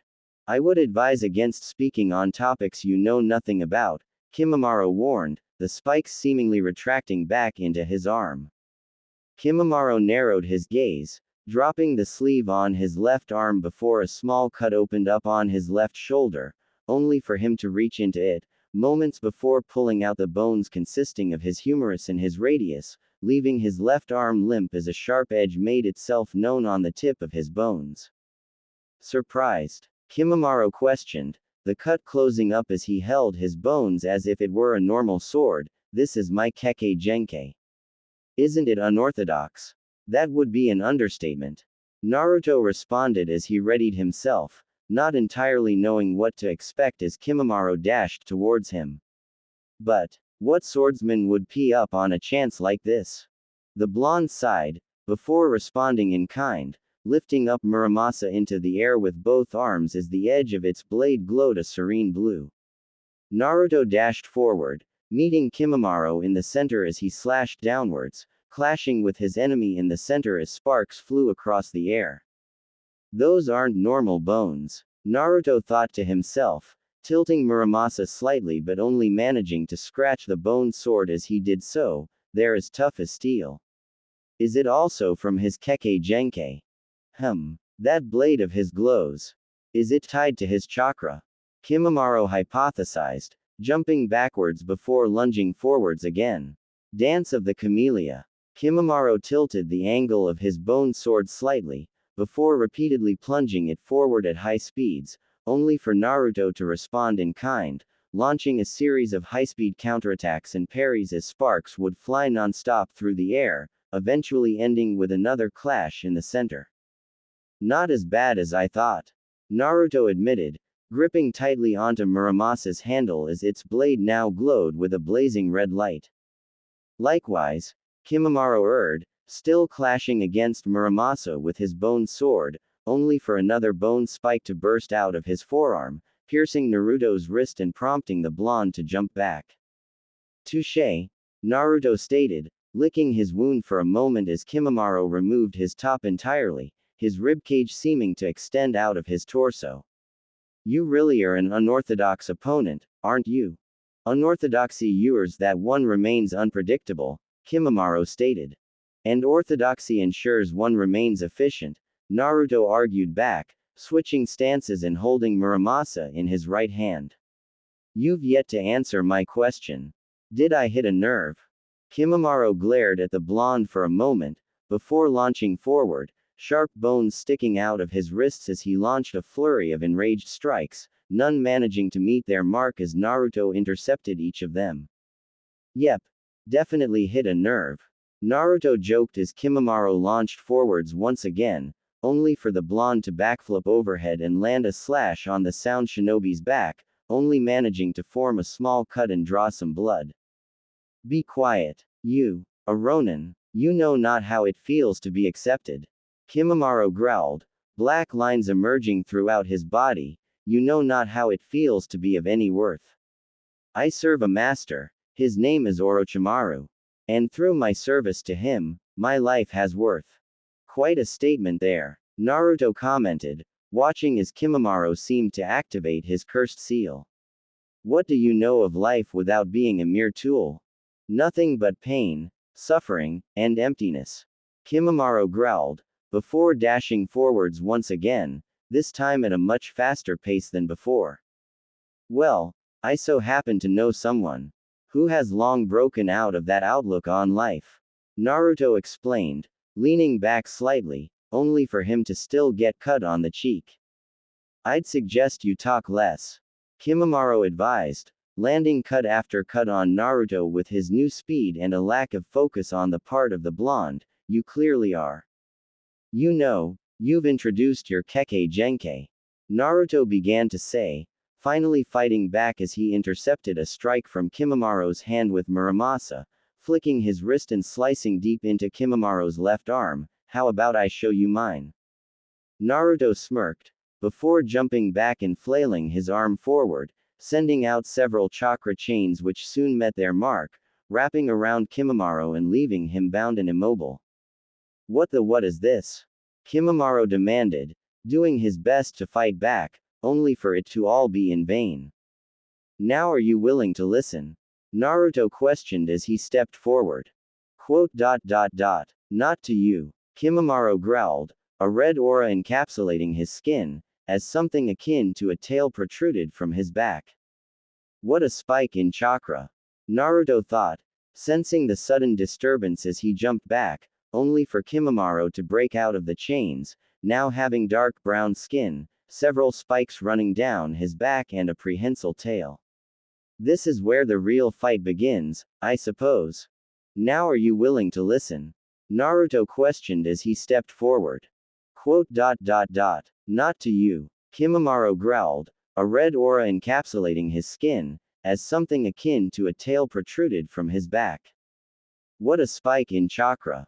Naruto thought, sensing the sudden disturbance as he jumped back, only for Kimimaro to break out of the chains, now having dark brown skin, several spikes running down his back and a prehensile tail. This is where the real fight begins, I suppose. No. This is where it ends, Kimimaro growled again, leaning downwards and allowing the large, spiked protrusions from his shoulders to flank his head, before charging towards his blonde opponent. Impure chakra at that. There's no doubt, it's the cursed seal on him, Naruto thought, taking a step back and slipping into a stance, before holding up Muramasa, pushing back against his charging opponent as if he had been trying to hold back a raging bull. Stronger now. Much stronger. Disentangling quickly, the blonde flipped back several steps, watching on as his opponent growled once again, eyes wild as if he were a wild animal. How am I going to deal with you? Naruto murmured, wiping his brow before gripping Muramasa's handle with both hands, poising it at an angle right next to his face. Your move. Your death, Ronin, Kimimaro stated gravely, narrowing his eyes as he reached a hand to his back, as a crack soon formed on that particular part of his body. Interesting. What is he? Naruto thought, keeping a firm eye on the situation. The blonde watched on in blunt indifference, perhaps betraying a small sense of intrigue as Kimimaro reached as far back as he could, taking hold of something, before ripping out his spiked spine, gripping its blunt end as if it had been a sword. How did you? Naruto mumbled, tilting and adjusting his stance as he pondered if his strategy would need to change. You are a box of surprises, aren't you? And you're nothing more than a pest, a masterless, purposeless filth upon this earth, Kimimaro growled, dashing forward as Naruto raised his blade, beginning to parry and block multiple slashes from his opponent's discarded spine. How are you even still standing with no spine? Naruto joked wryly, narrowing his eyes as he flipped over, stepping on his opponent's head to boost his step, before pointing his blade downwards to intercept an oncoming slash, a flurry of sparks flying across the air. Had you been a samurai, rather than a Ronin, perhaps you'd die with some semblance of honor, Kimimaro stated, turning to face Naruto once again, seeming to ready himself in the same spot. But no. This was a culmination of your choices. From here on, whatever happens, you've done this to yourself. Yeah, save me the philosophy, I've heard it at least 1,000 times before. Naruto stated with a glint in his red eyes, stepping back again and switching his stance. Let's dance on, shall we? Naruto gave a small smirk, slipping his left foot back with his right foot planted firmly forward, holding onto Muramasa's handle with his right hand, its blazing red blade angled forwards with his right arm held parallel, whilst his left arm soon pointed ahead, poking two fingers out towards his opponent. Again, it's your move, Naruto taunted, wagging the two fingers held out as he did so. Or are you too scared to spill some blood in the name of this master of yours, Don't you dare pretend what it's like to have a figure like that. You are worthless. Trash. Less than a shinobi. Merely a purposeless Ronin. Kimimaro scowled and sputtered, taking a step back, before dashing forwards soon after. Well, aren't you just the best instrument? Naruto joked, stepping back as he prepared himself. Begone. Kimimaro yelled, bridging the distance without much effort as he held up his spiked spine. The blonde took a deep breath, stepping forward soon after and reacting swiftly as he deflected his opponent's attempted attack with Muramasa's lethal edge, sending a counter elbow into Kimimaro's right shoulder joint moments before bringing down his blade upon the latter's neck, only to find that there was to be no follow-through with his well-planned slash. What the? Naruto mumbled, tilting his head as he struggled for a moment, before shifting his weight off of his slash, stepping back as Muramasa's blade shifted to a cold, bluish color, moments before the blonde realized that Kimamaro's spine-like sword had wrapped itself around his left wrist. Surprised, Ronin, Kimamaro asked as a white, almost bone-like armored plate shrank back into his flesh, or at least what was left of it. Had I not calcified my neck soon enough, you would have surely taken my head. Admittedly, whilst dishonorable, your tactics are unrivaled. Unfortunately for you, however, that fruitless opportunity will be your last. Will it now? Naruto quipped, taking a step back as he held up his blade with his free hand. And what do you intend to do? Your sword spine, is occupied. With this, Kimamaro stated, pulling his free hand back, as the spike-like appendages began to move across his arm, soon circulating and gathering upon his wrist, and forming into a large pike composed of bone-like structures. Quite the weapon, I must say, Naruto stated, narrowing his eyes as, he too, readied Muramasa in his right hand. Haku, various points in Konoha. Coming through, Haku called out, dashing out of a mirror and pinning a Suna shinobi to the wall of a building with several Senbon, before dragging a civilian into the mirror she had emerged from. Where am I? Are you? The civilian asked, voice trembling as she looked around. A guardian angel. Wish I were that cool, but no, I'm just a visitor, Haku joked, before emerging with the civilian through another mirror, and setting her down amidst other civilians in a circle with several Konoha shinobi around it. You'll be safe here. Well, I thank you, visitor, the civilian murmured, only to be met with a simple nod, moments before witnessing Haku dash into another mirror. The ice user continued to dash through several mirrors, incapacitating numerous Suna and Oto shinobi using non-lethal means and pulling several more civilians into the safe circle that had shinobi guarding it, eventually finding herself perched atop a large structure amidst the war zone. Huff. This is never gonna end, is it? Haku murmured, panting for a moment before her eyes narrowed behind her mask, her movements flicking fast as she flung herself upwards, backflipping over several kunai from behind. And what do we have here? A sinister tone questioned, as Baki made himself known on the other end of the structure. You lost. Hunter Nin. This might be trouble, Haku thought, landing on her feet before the Suna shinobi. Well, not quite. And I'd rather not be a Hunter Nin if you catch my drift. Clothes here are just really expensive. Oh, don't fret, little lady, Baki mocked, withdrawing a sword from its sheath as he held it by his side. When you're all buried and forgotten, the price of clothes will be the least of your concerns. And merely treating me as a little lady should very much be a concern of yours, Haku mocked in return, holding between her knuckles 3 Senbon in each hand. One hit is all it takes. Hiruzen versus Orochimaru. Atop the roof of the building that had once served to host the intended viewing points of the Hokage and the cage for the Chunin exams, Hiruzen and Orochimaru both stood across one another, the snake-like shinobi standing defiant and eerily calm amidst the flames around him, whilst the older Hokage stared across, panting slightly from the exertion of his prior flurry. You do realize, just because you falter, I won't go easy on you? Orochimaru asked, flipping through several hand seals, yet pausing right before the final one. That is about what I'd expect, Hiruzen stated, flipping through several hand seals of his own. Go too easy on me, and I may just have to start you back at the academy. You arrogant fool. Orochimaru gave a wry smirk, completing his final hand seal moments after. Well, aren't you in for a surprise, old man? Orochimaru taunted, pressing both palms together as he did so. Summoning technique. Impure world reincarnation.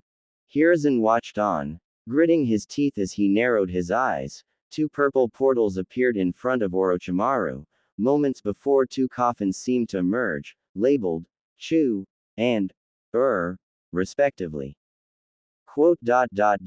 So this is where we end up, Hiruzen stated, as the doors of the two coffins slammed open, revealing the bodies of the first and second Hokage, albeit as if they had been replicas made of paper. This is how I reunite with the two honorable Hokage that came before me. Oh, it's you. Tobirama began to say, the bodies of both former Hokage beginning to move and stepping out of their respective coffins. You've gotten old, Sarutobi. Naruto vs Kimimaro. So, are you going to stab me with that thing?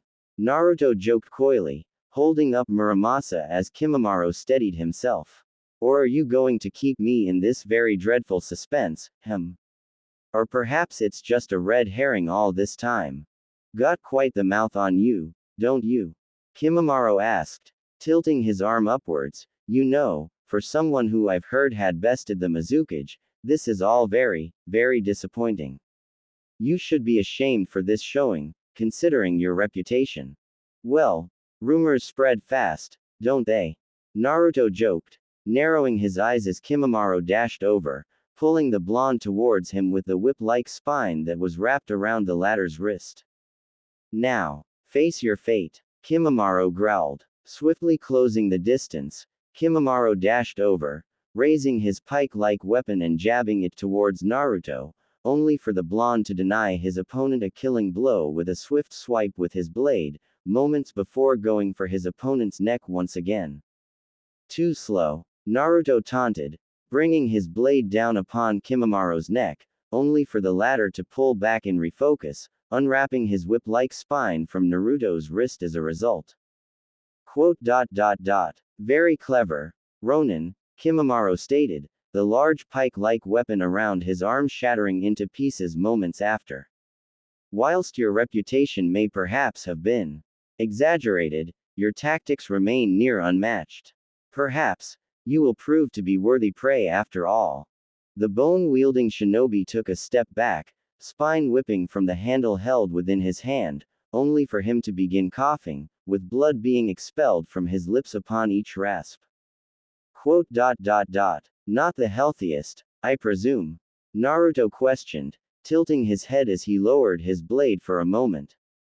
That is not your concern, Kimimaro growled, wiping some blood from his lips' edge as he held up his weaponized spine. I will exterminate you regardless of the fact. Well, not very fair, is it? Naruto asked back, lowering his robe sleeve before hacking off a small bit, wrapping it around his eyes soon after. I know disease and disadvantage, I spent most of my life blind. Here, now, let's have a go. This time for good, winner takes all. You continue to perplex me, perhaps. Kimimaro stated, a begrudging smirk emerging from his lips, one that appeared to have formed from an innate sense of respect. Perhaps you are capable of some honor after all. Naruto returned with a wry grin of his own, sensory abilities flaring once again as he took heed of all that occurred around him, raising Muramasa moments after to a guarded position, its blade a blazing red. Now, once again, it's your move, Naruto stated, holding up his blade in preparation. Perhaps in another lifetime, we could have been friends, Kimimaro sighed, before dashing forward and swinging his sword-like spine at Naruto. But fret not, you die with more honor than most. Well, in the end, isn't that what most can ask for? The blonde joked back, sensing the movement before raising his blade and blocking the attack, swaying his arm back to block a follow-up attack, before engaging in a flurry of slashes and parries with his opponent, but I do not plan on dying just yet. And that's where we differ, Ronin, Kimimaro stated, a pike-like appendage extending from the wrist of his free hand. You fear death. Whilst I. Kimimaro moved suddenly, spine wrapping around Muramasa's blade before pulling the blonde closer. My life is forfeit to Orochimaru's whim, Kimimaro explained, plunging the pike into Naruto's exposed abdomen. Well, whilst that is a nice sentiment, I suppose, Naruto began to say, blood dripping from the fresh wound as he moved his other hand and placed it on Kimimaro's shoulder, before a chain plunged into it from his wrist. I too, have things I am fighting for. The blonde stated, moving suddenly and snapping the pike-like bone whilst it was within his abdomen, working through the injury for now before flinging Kimimaro into a wall through the leverage granted by his chain. Okay. I'm blind now, so sensing his chakra is the only way to go. Naruto thought to himself, scanning the situation as he reorientated himself several times, sensing any sudden surge in chakra. There. Tilting his head upwards, the blonde directed his blade in the same direction, blocking an oncoming attack from his adversary and causing sparks to fly across his face, illuminating it for a moment before both began to swing with wild abandonment. Not letting up, Kimimaro slashed and diced away at his opponent, sparking flying wildly across the battlefield of their creation as both swung and parried the other's attacks wildly, dashing across what had once been an arena intended for the Chunin exams, with it now more resemblant of a devastated war zone. Seizing a rare opportunity and sensing a lull in the chakra emitted, Naruto dashed forward, slashing ahead and going clean through Kimimaro's weaponized spine with his blade, knocking the latter on the head with Muramasa's blade before kicking him through several walls behind him. He doesn't have long left, Naruto thought, channeling his chakra within Muramasa and morphing the katana into two shorter blades, readying himself soon after. That cursed seal. It's eating him alive. He'll only be allowed once last flurry. True to his thoughts, Kimimaro came dashing out of the hole moments after, pike-like bonds protruding crudely from both wrists as he stood before Naruto, coughing up blood as markings began to overtake his skin.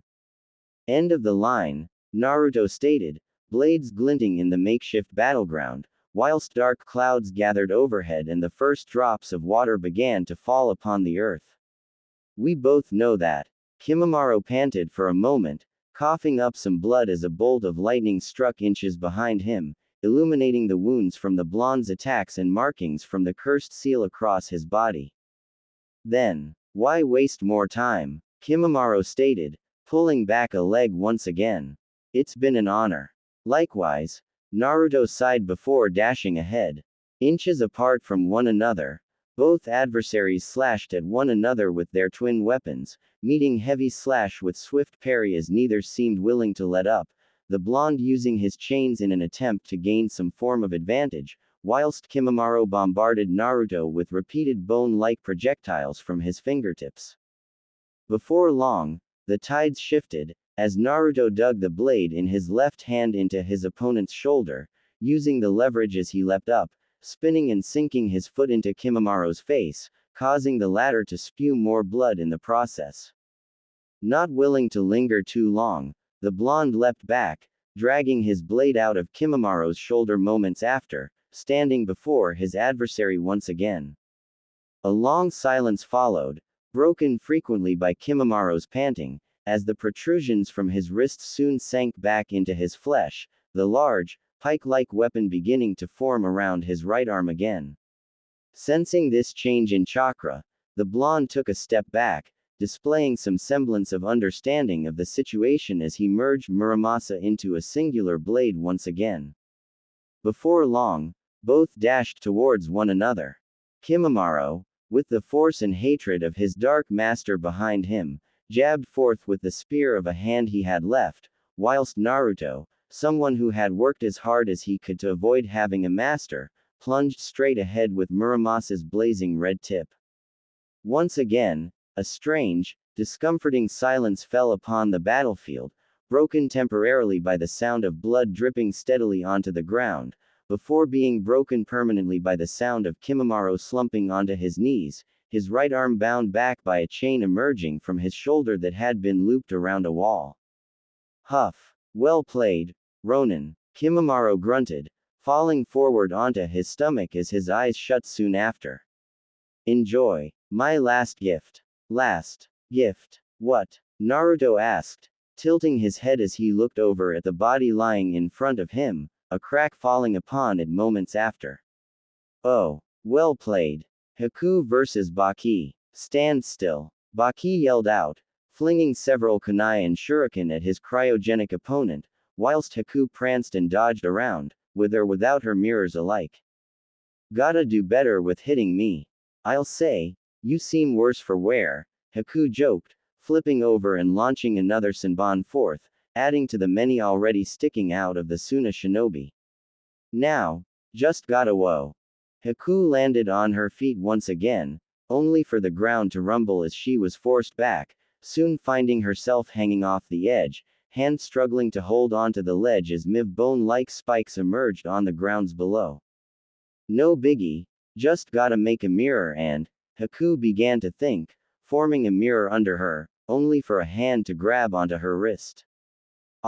May have forgotten about. Not being allowed much more time to think, Baki tightened his grip over Haku's wrist, flinging her back onto the tower's roof and slamming her down, stunning her momentarily as he reached downwards for her mask. Now, before I kill you, he growled, reaching to pull the mask off of her face, I'll make sure I'm the last face you'll ever see. Well, now or never, Haku mumbled to herself, clicking her tongue as she did so. Not wanting to waste precious time for the invasion's progression, and certainly not wanting to allow Haku to overturn what seemed to be his victory, Baki reached forwards, grabbing onto and ripping off her mask, only for the cryogenic shinobi to spit upwards, launching a hidden Senbon straight into his throat.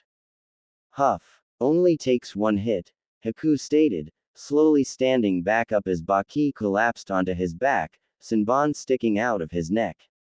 Luckily, or well, unluckily for you, you'll live through this. Only being responded to by an enraged grunt, and no further movement from her defeated adversary, Haku reached out, reclaiming her mask before looking over the edge of the tower's roof once again. This is a mess, Haku thought, looking around as she slid her mask back over her face, leaping into an appearing mirror soon after. Best I go check on Naruto. Naruto 10 minutes later. So, yeah, this is awkward. Naruto joked as he held onto Muramasa's handle, the blade itself jabbed into the side of a blade of bone. Can you please help me? And here I was beginning to think that this was funny.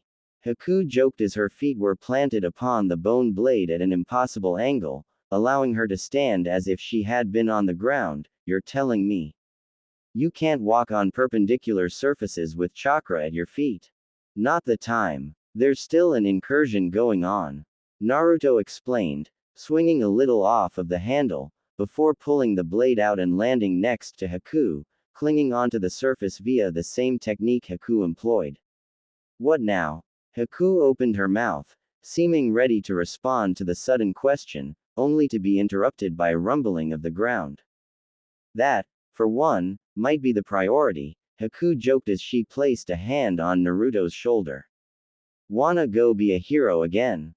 To a people that doesn't deserve it this time. Naruto joked back, moving his arm slightly to interlock fingers with Haku's. The hero no one wanted. Oh, come on, you know you don't mean that.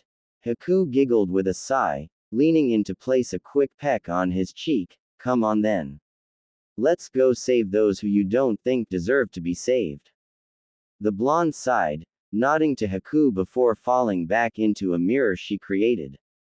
Forest surrounding Konoha. Tamari crouched atop the winding branch of a tree, observing as Sasuke tore through a manifestation of Gaara's tailed beast form based around a monstrous arm with what appeared to be a blade of lightning, before stumbling onto his knees on a neighboring branch. Pretty good hiding spot, I'd say, Naruto joked, suddenly appearing behind the Suna Kunoichi with his blade pressed against her neck. Quite the show, isn't it? What the where did you? She began to say, only to be silenced by the further pressing into her neck by Muramasa's edge. Shish. Wouldn't want that thing hearing you, would you? Kami knows I won't save you oof. Naruto began to threaten mockingly, only to be cut off by a smack to the top of his head by the appearing Haku. Worry not, he's just messing around, Haku explained as she looked over at the unfolding battle. How did you two get past Kankuro? Tamari questioned, reaching for her fan as Naruto and Haku exchanged confused looks. Who? Both asked, leading Tamari to narrow her eyes. Guy this tall. Black suit. Puppeteer. Tamari deadpanned, receiving shaking heads in response. Never saw him, Haku explained, as Naruto shrugged moments after. Must have skipped by him, Naruto mumbled, tilting his head towards the ensuing slash as both Sasuke and Gaara readied themselves once again. The idiot on the left is about to run out of juice, and the idiot on the right is going to eat him alive, based on how his chakra's spiking.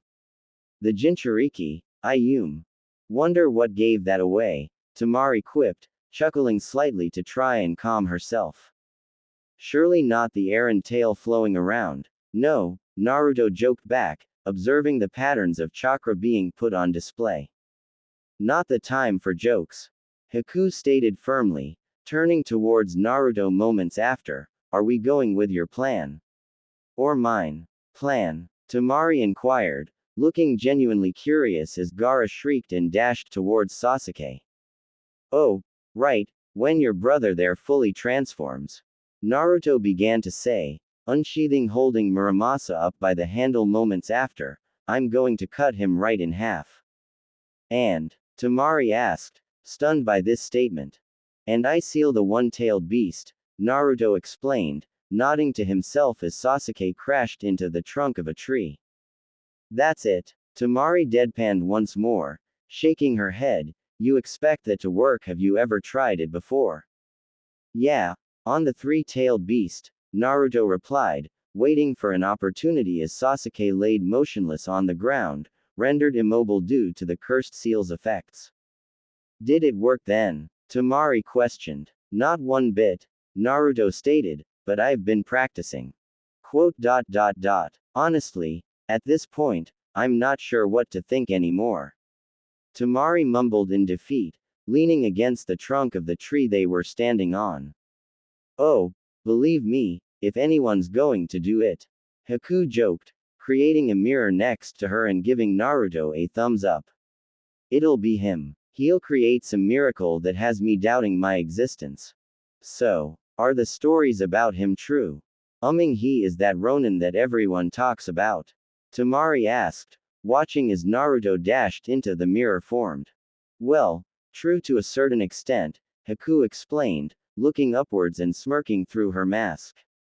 From my first-hand account though, he did beat the three-tailed beast.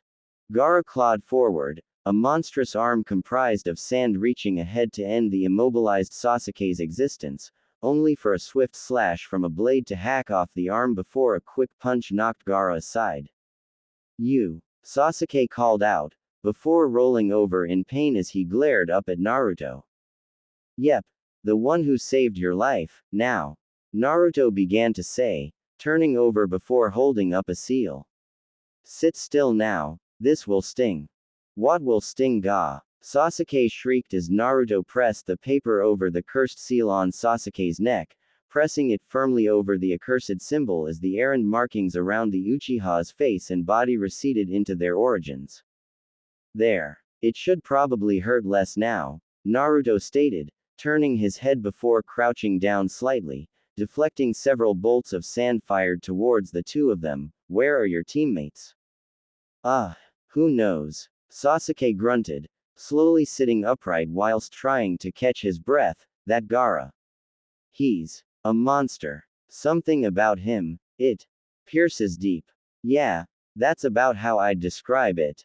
As of now, get comfortable and wait for your teammates. I'm not saving you a second time, Naruto joked, preparing himself for further action as he did so. Oh, and whatever you do, don't try and intervene. What do you mean by wait? Sasuke demanded, holding an arm out only to pull back, wincing in pain. Not waiting for a response, Naruto dashed ahead, meeting the half-transformed Gaara in the center, slashing away at the Jinchuriki's manifestation of the one-tailed beast. He's not fully transformed yet. Perhaps he's still in there, Naruto thought to himself, continuing to hack and slash away at the tendrils and limbs composed of sand that were sent his way. If I can get him out first, this could be easier. So fast, Sasuke thought to himself, eyes widening as he witnessed the battle before him, wincing in pain as he tried to get up. If only I could. This is getting tedious. Naruto thought, dashing ahead and slashing clean through his opponent, only for the damage to be quickly patched up by more sand. Gotta move fast, before. Hey, Ronin, Sasuke called out from behind, markings from the cursed seal covering his body once again as he forced himself up. Get out of the way. Tilting his head slightly, the blonde ducked back as Sasuke flung a kunai with an explosive tag strapped on, collapsing after utilizing the last of his strength to do so. Seizing the opportunity, Naruto reached out, plucking the kunai out of the air before plunging it right beneath his opponent's tail.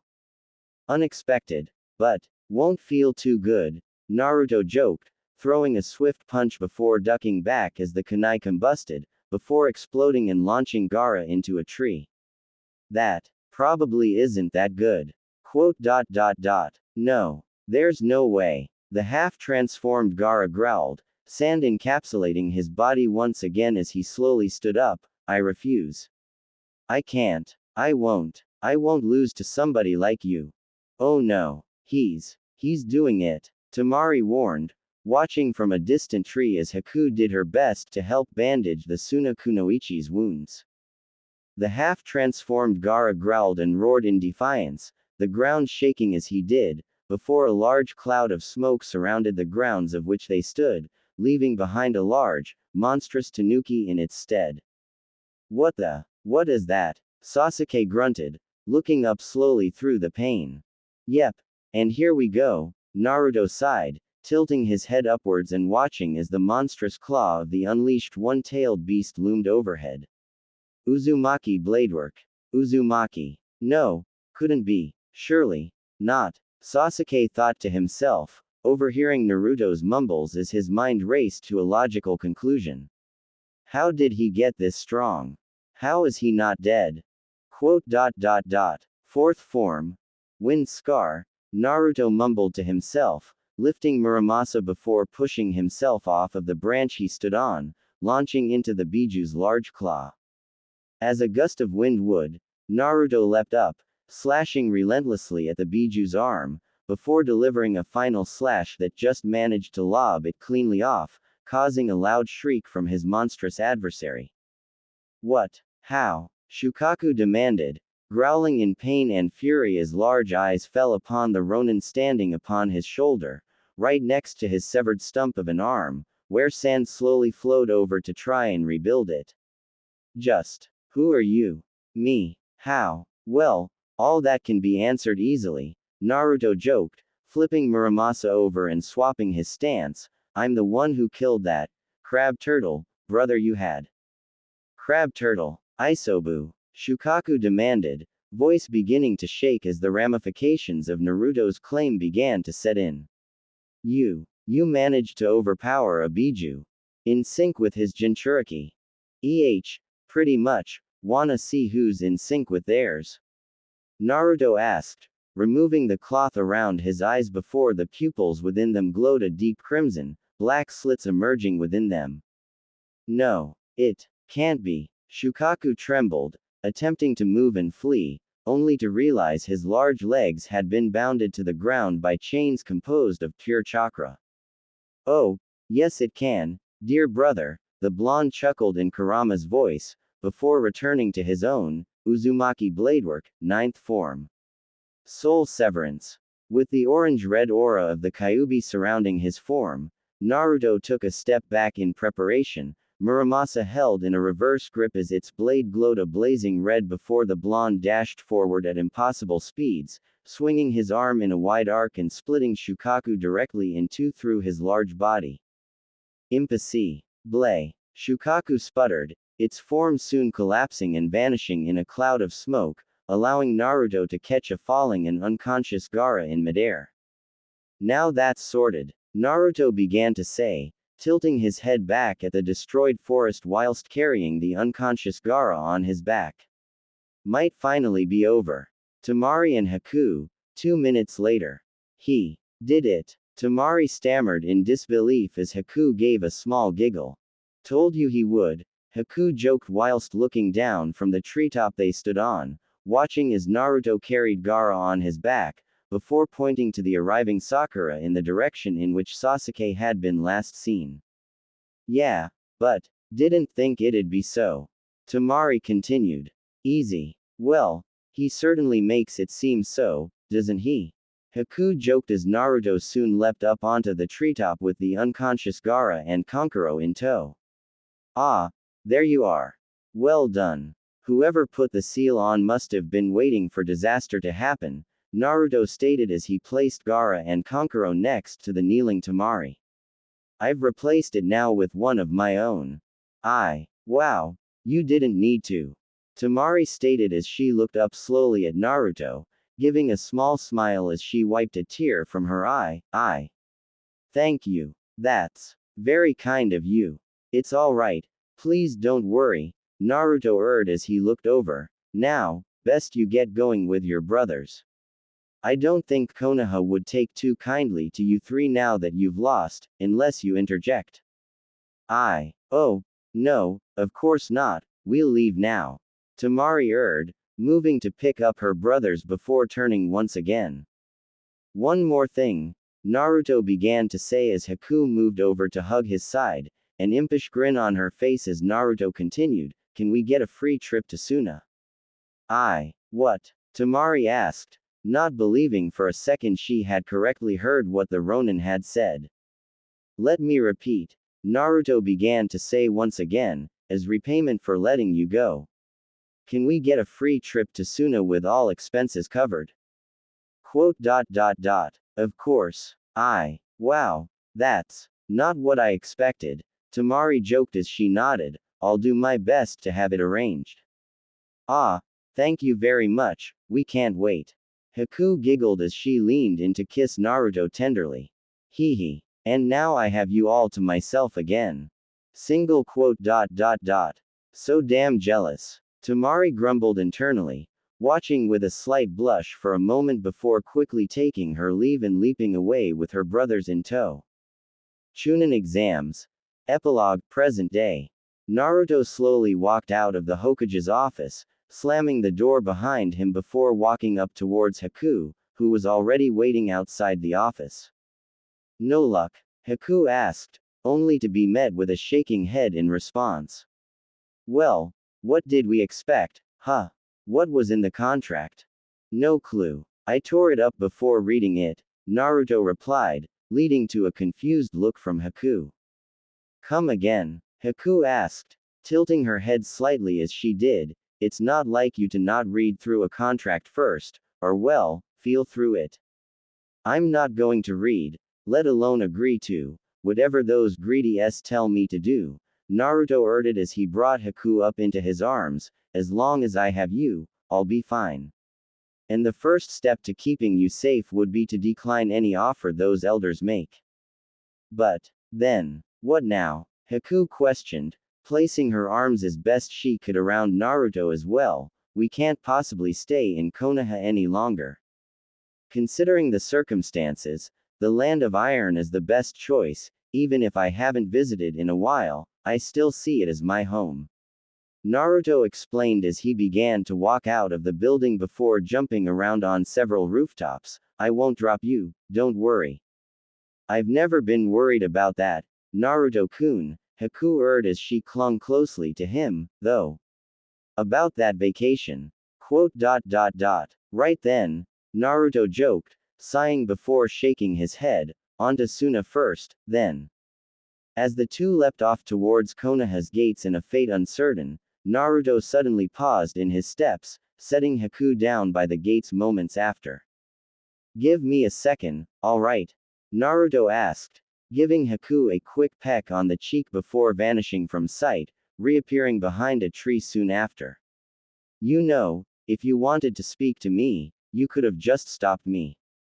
Well, say I prefer to speak alone, Sasuke sighed, bandages wrapped around his wounds as he looked over. Don't suppose you have any tips you'd like to share?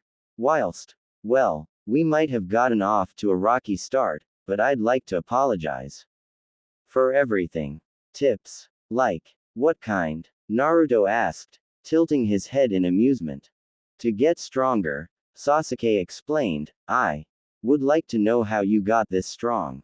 Well, that's the simple part to it all, Naruto replied, never give up.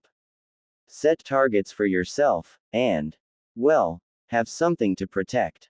Surely by now, you understand the value of that too, I suppose so, Sasuke sighed, shaking his head as Naruto nodded. In that case, I suppose it's time I depart, Naruto urged, looking ahead before accepting Sasuke's offered hand to shake. Oh, and one more thing. When I return, or when our paths cross once more, I expect to get a good fight out of you, deal?